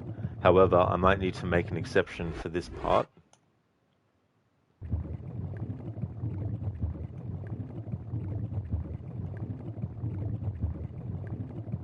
Hang on. Unless... if I can jump on an angle at that edge and then grab.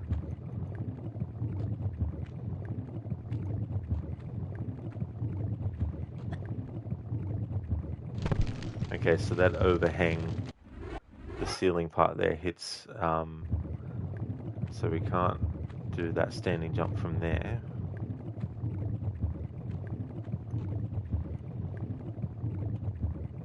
Let's try from here.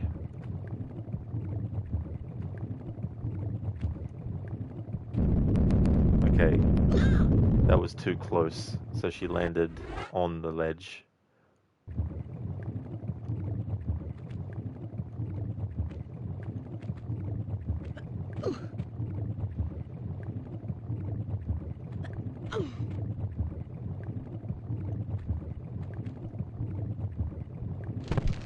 No, that keeps on getting in the way.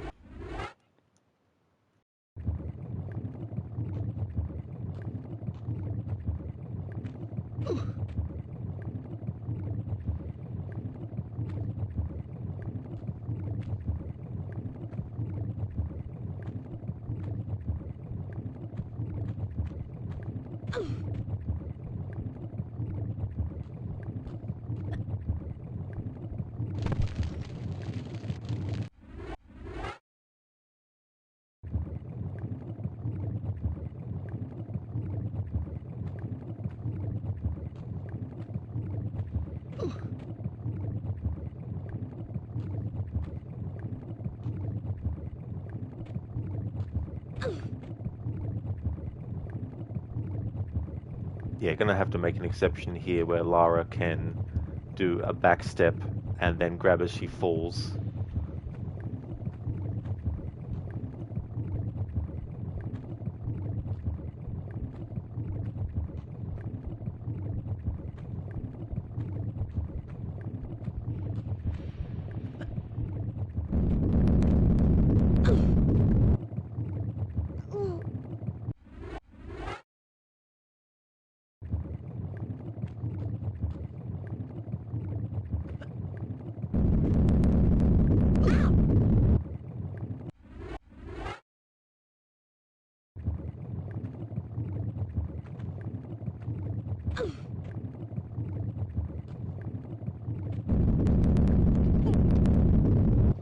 There we go. All right.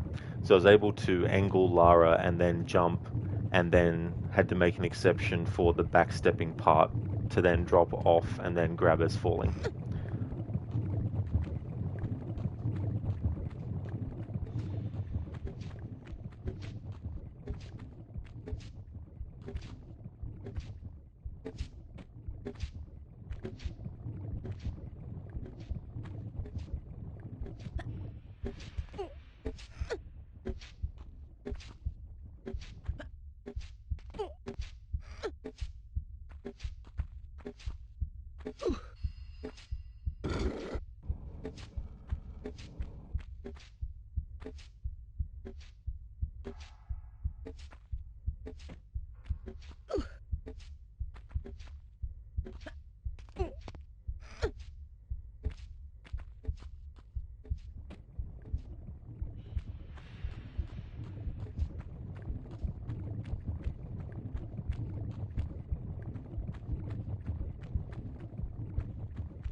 And here we have Bacon Lara. It's Lara's doppelganger that was created by Natla, but doesn't have skin. Mimics the exact movements that Lara does. If you shoot at Bacon Lara will shoot back at you. For as long as you keep shooting at her, she will keep shooting at you.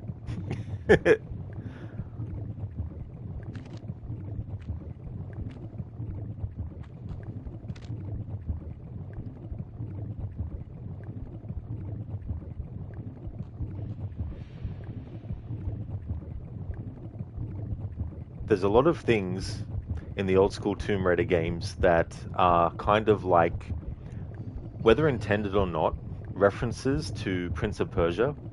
In the first Prince of Persia game in 1989, the prince, or the character that will become the prince at the end of the game story, actually has a doppelganger that gets created. And throughout the game, the doppelganger will cause mischief. So there's a part where there's a life potion, and there's a gap that you need to jump across, and there's gates that can close. Well, just when you think you can go and get the potion, your doppelganger presses a switch that closes the door on you, and the doppelganger takes the potion and runs off. To defeat the doppelganger, which you can't do until you get to a certain level in the game, if you attack it, it'll attack you. And so you need to put your sword away and then run into it. That's how you deal with the doppelganger in the original Prince of Persia. In this game, though, putting your weapons away, you can't actually run into the doppelganger. So the way to defeat the doppelganger is not to just run in and reform, kind of thing, you know. So it's interesting, those kinds of things that relate from one franchise to another as well. Bootleg? Well, that's unnerving. It really is, yes. In Tomb Raider Anniversary, you can actually have the character model for Bacon Lara.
Rest in peace, Bacon Lara. However, there is a bit of an illogical element there. The fact that if you shoot at Bacon Lara, she takes damage, but you take damage too. You would think that if Bacon Lara fell to her death, that Lara would die as well, but no. But there we go.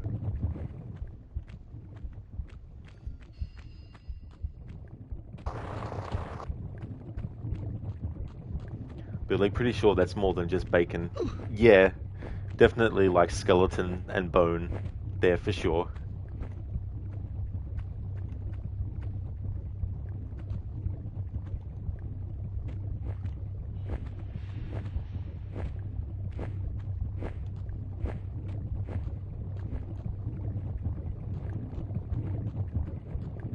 But like, easy, the real Lara didn't fall. That's a fair point too. In Tomb Raider 3, there's a doppelganger. No, Tomb Raider... Hang on. Which one is it?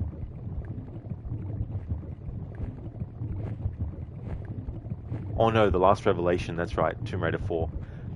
There's another doppelganger of Lara, except the difference is it doesn't attack you, but enemies will attack it, and if enemies kill it, then you die too.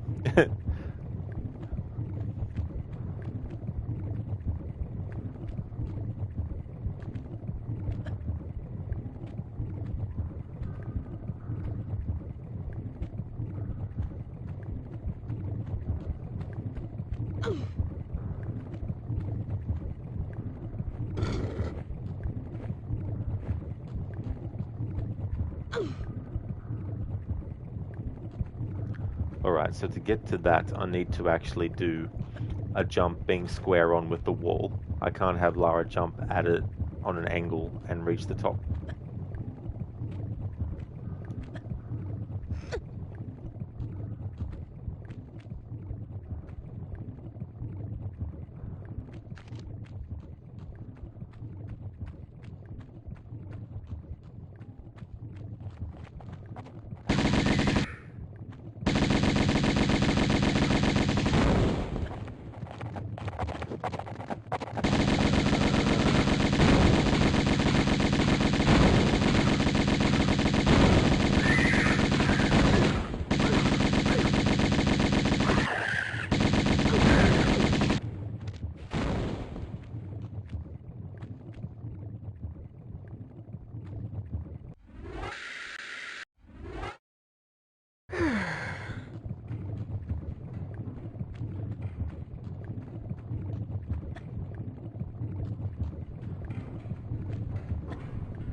You can't do this. We condemn you, Nakla of Atlantis, for your crimes, for the flagrant misuse of your powers, and for robbing us of our... You can't, breaking the three bond of consent that our people are ruled and secured under, and invading Tealpan and myself with our army, our warriors, empty from our pyramid, so that you can use the pyramid, its powers of creation, for your own mindless destruction. Mindless? Look at you! Neither of you have one squirt of inventive juice in your heads.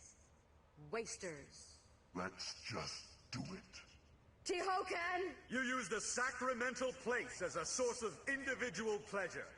As some freak factory. They're survivalists, a new generation. A slaughter heap now. And you. We're gonna lock you in limbo. Make your veins, heart, feet, and that diseased brain stick solid with frozen blood. Greet your eternal unrest, Natla! You won't rest either, or your damned continent death.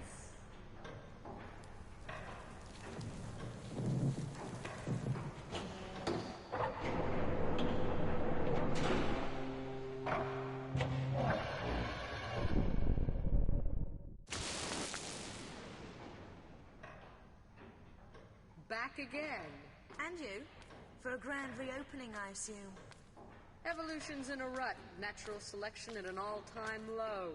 Shipping out fresh meat will incite territorial rages again. Will strengthen and advance us.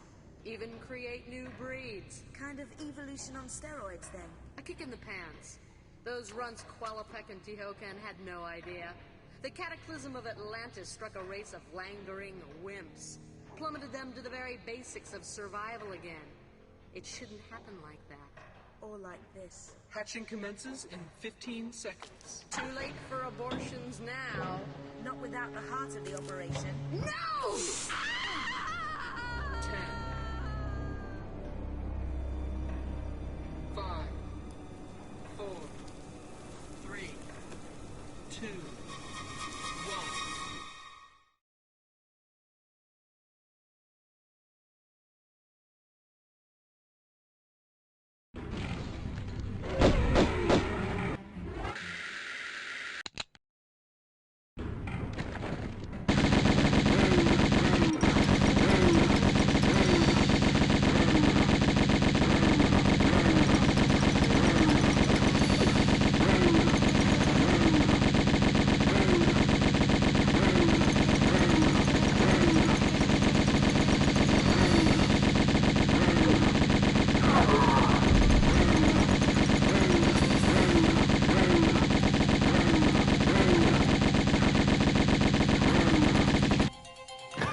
Whoops.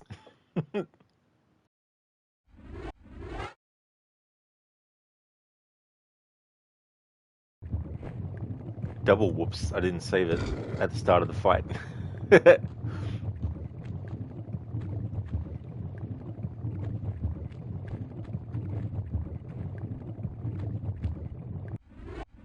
like she fell that time, that is true. It was Lara's turn.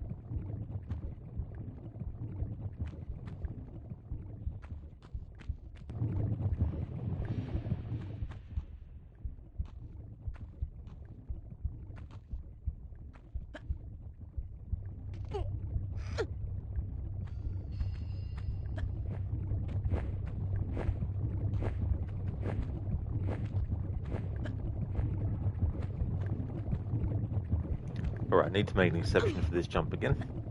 Can't get up there by jumping at it from an angle.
Alright, I'm gonna skip the cutscenes this time. Bootleg, what's in the doppel pit anyway? That's a good question. I can't really remember off the top of my head if it's lava, molten lava, or if it's spikes.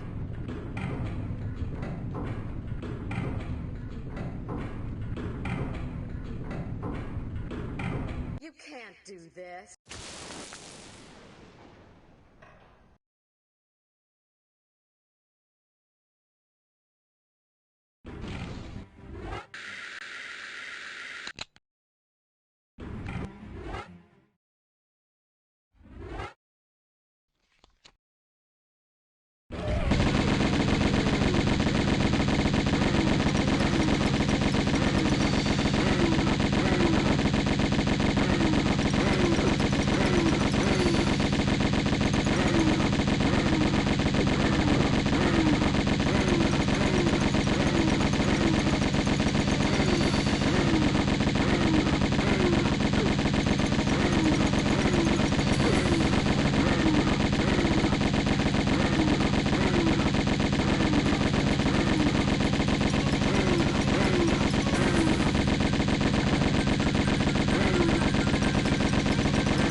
Blood, guts, spit and ass went everywhere. As Major Payne says in the movie Major Payne starring Damon Wayans as Major Payne.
That's all good, Bootleg.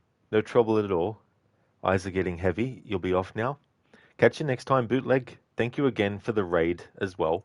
Hope you get some good rest.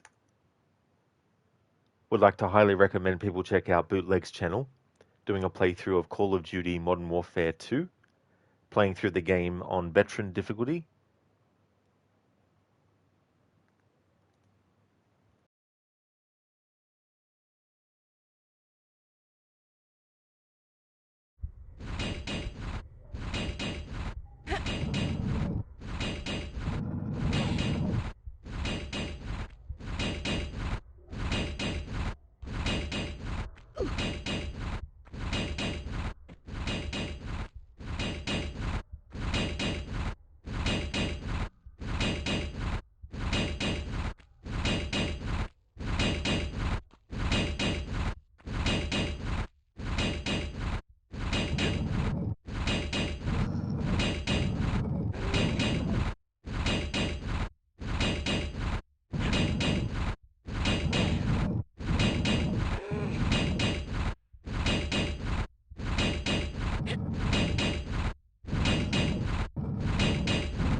Okay, so there's no way to drop and then turn around and do an angle jump.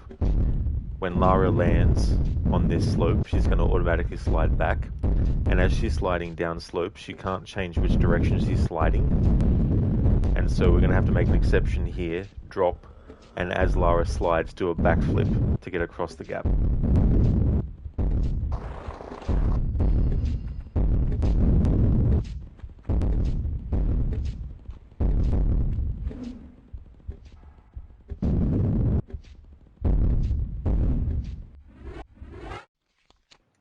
Dr. Darling, who are you, and what did you do to Bacon Lara? Bacon Lara has been completely burnt to a crisp. In fact, there's nothing left. At least I think they fell into lava. How's things going, Dr. Darling? Welcome.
Dr. Darling, today you become a pirate again.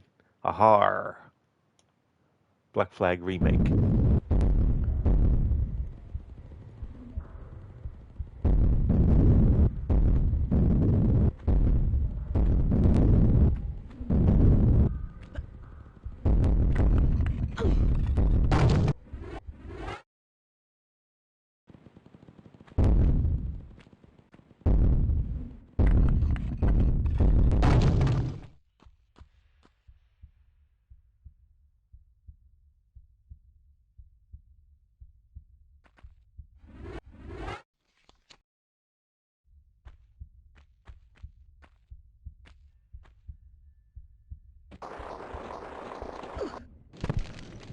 Okay, so that's another example of a situation where I have to make an exception. And when Lara slides down here, have to do a square jump forward, facing the direction that she ends up in.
Okay, so another exception on that jump there after the slope has to be made.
Okay, need to be a couple of steps closer than that.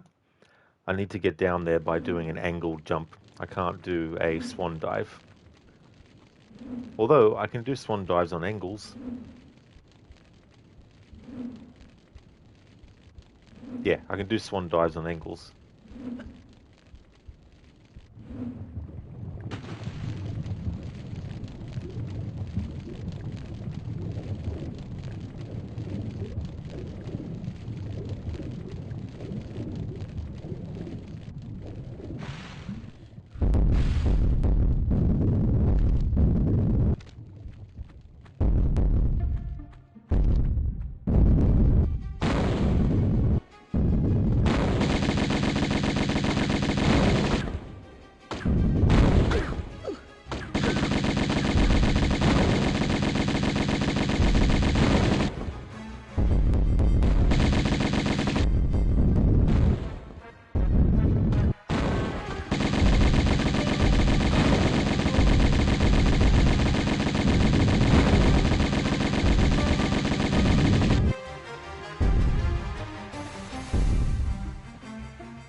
You can't bump off me and my room so easy, Lara.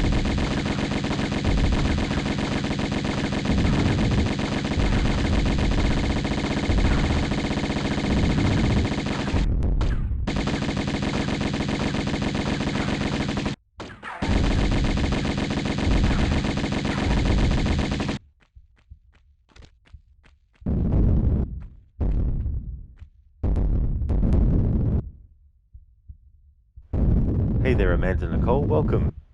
How's things? Ouch indeed. Yes.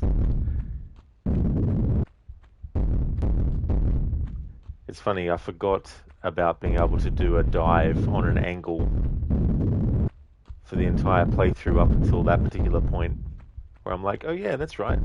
I can do diagonal dives.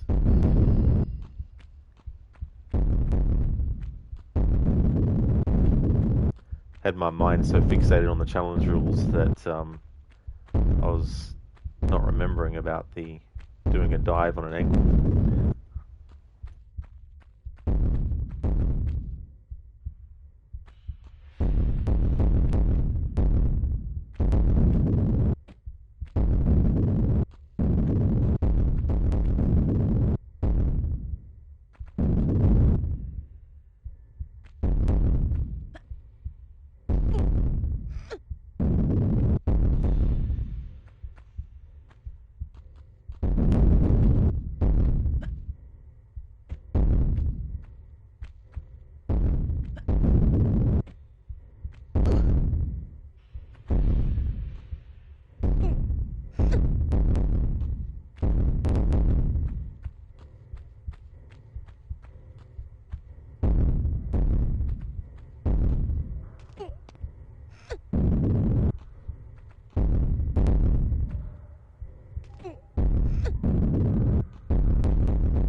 Oh, that's very nice that things are going good. That's awesome. Things for me are going well too. After I finish this, I'll be taking a break. It'll be a few hours break, actually. And then start Tomb Raider 2. But yeah, going really well, thank you.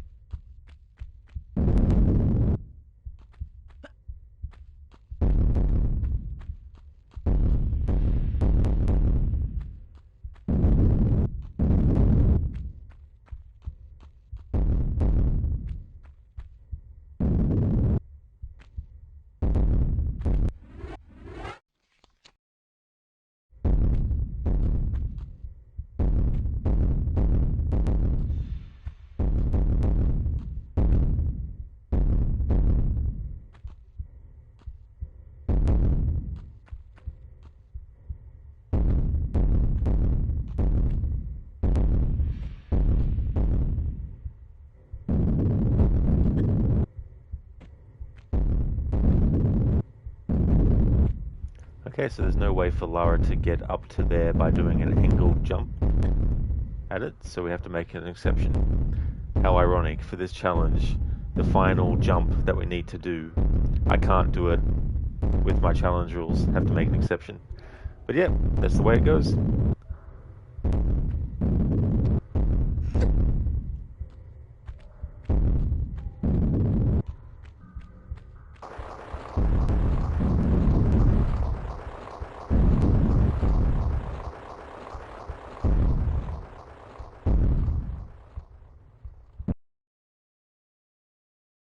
Dr. Delling, I don't think you were making that jump.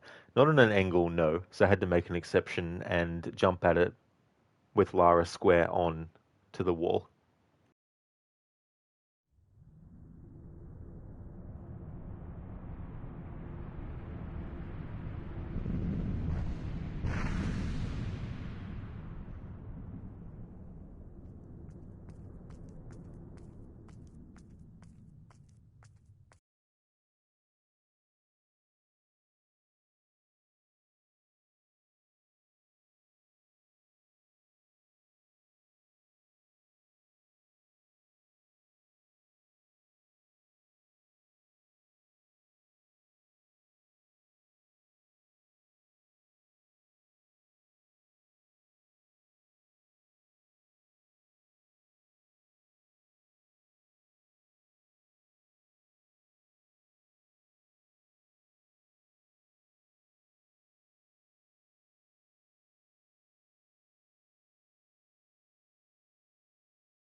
And there we go. The final statistics. So in terms of like how much time the game records, not including the time, let's say you played for 10 minutes and you saved 8 minutes in and you died.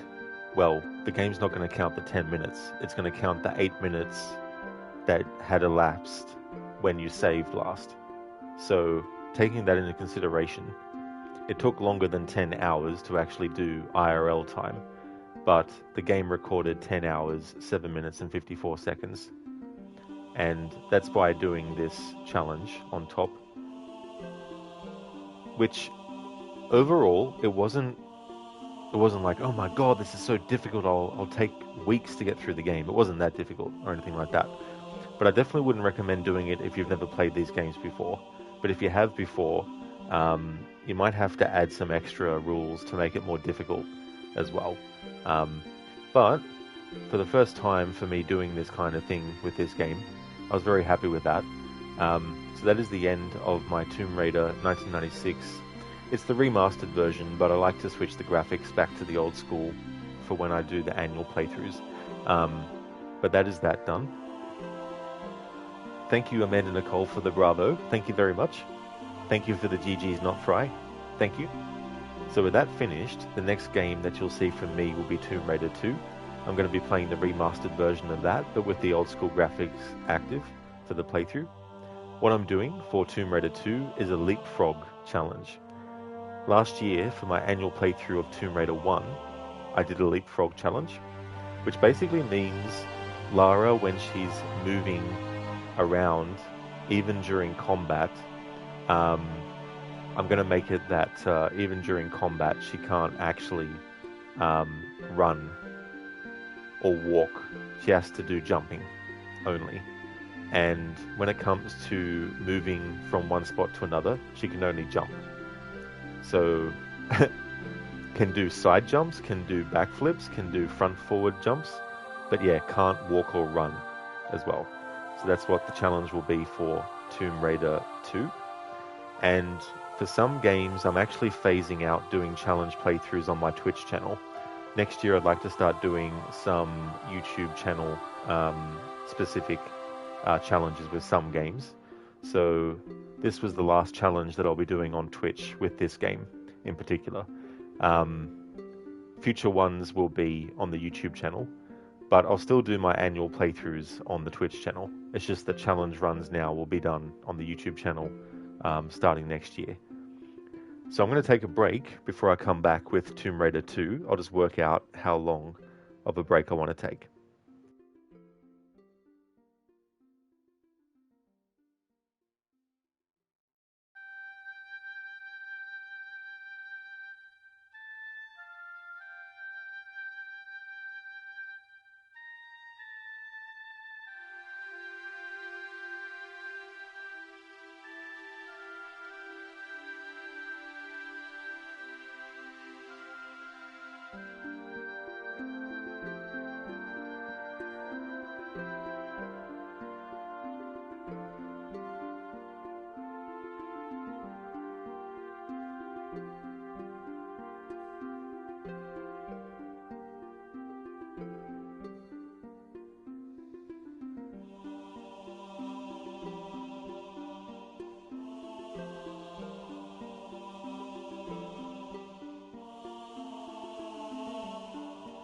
Meanwhile, as I work out how long of a break, would like to highly recommend people check out Arctic Smash, who is doing PUBG Battlegrounds, Avi the Oni, who is doing Lies of P, Bootleg, who is doing Call of Duty Modern Warfare 2, Crocodiles is playing Red Dead Redemption 2, doing a 100% checklist playthrough, Lone Star was also doing some PUBG Battlegrounds, Lucinda is doing a playthrough of God of War 2018, Shillerlock is doing a playthrough of the remake of Assassin's Creed Black Flag, and Zamaxi has been doing a playthrough of Crimson Desert.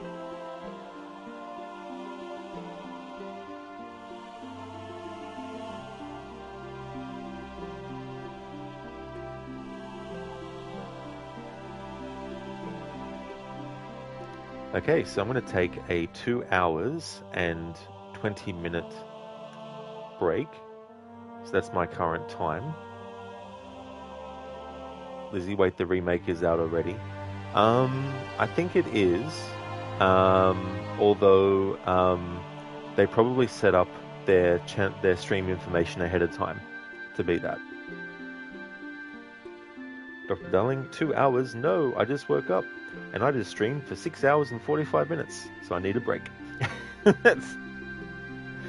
Thank you everyone for watching the stream. I really do appreciate it. Definitely understandable that not everyone will be able to make it to the Tomb Raider 2 stream in 2 hours and 20 minutes time. But I just want to thank everyone for watching this stream. Thank you, Not Fry. I definitely will enjoy the break. We'll be out in the morning for you. Oh, no worries at all, Not Fry.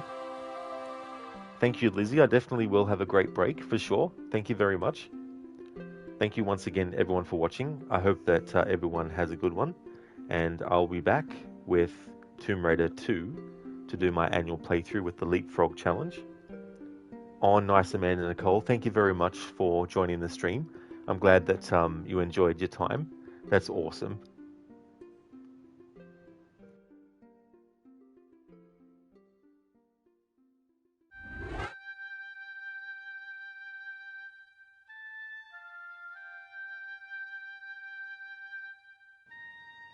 See you then, Not Fry.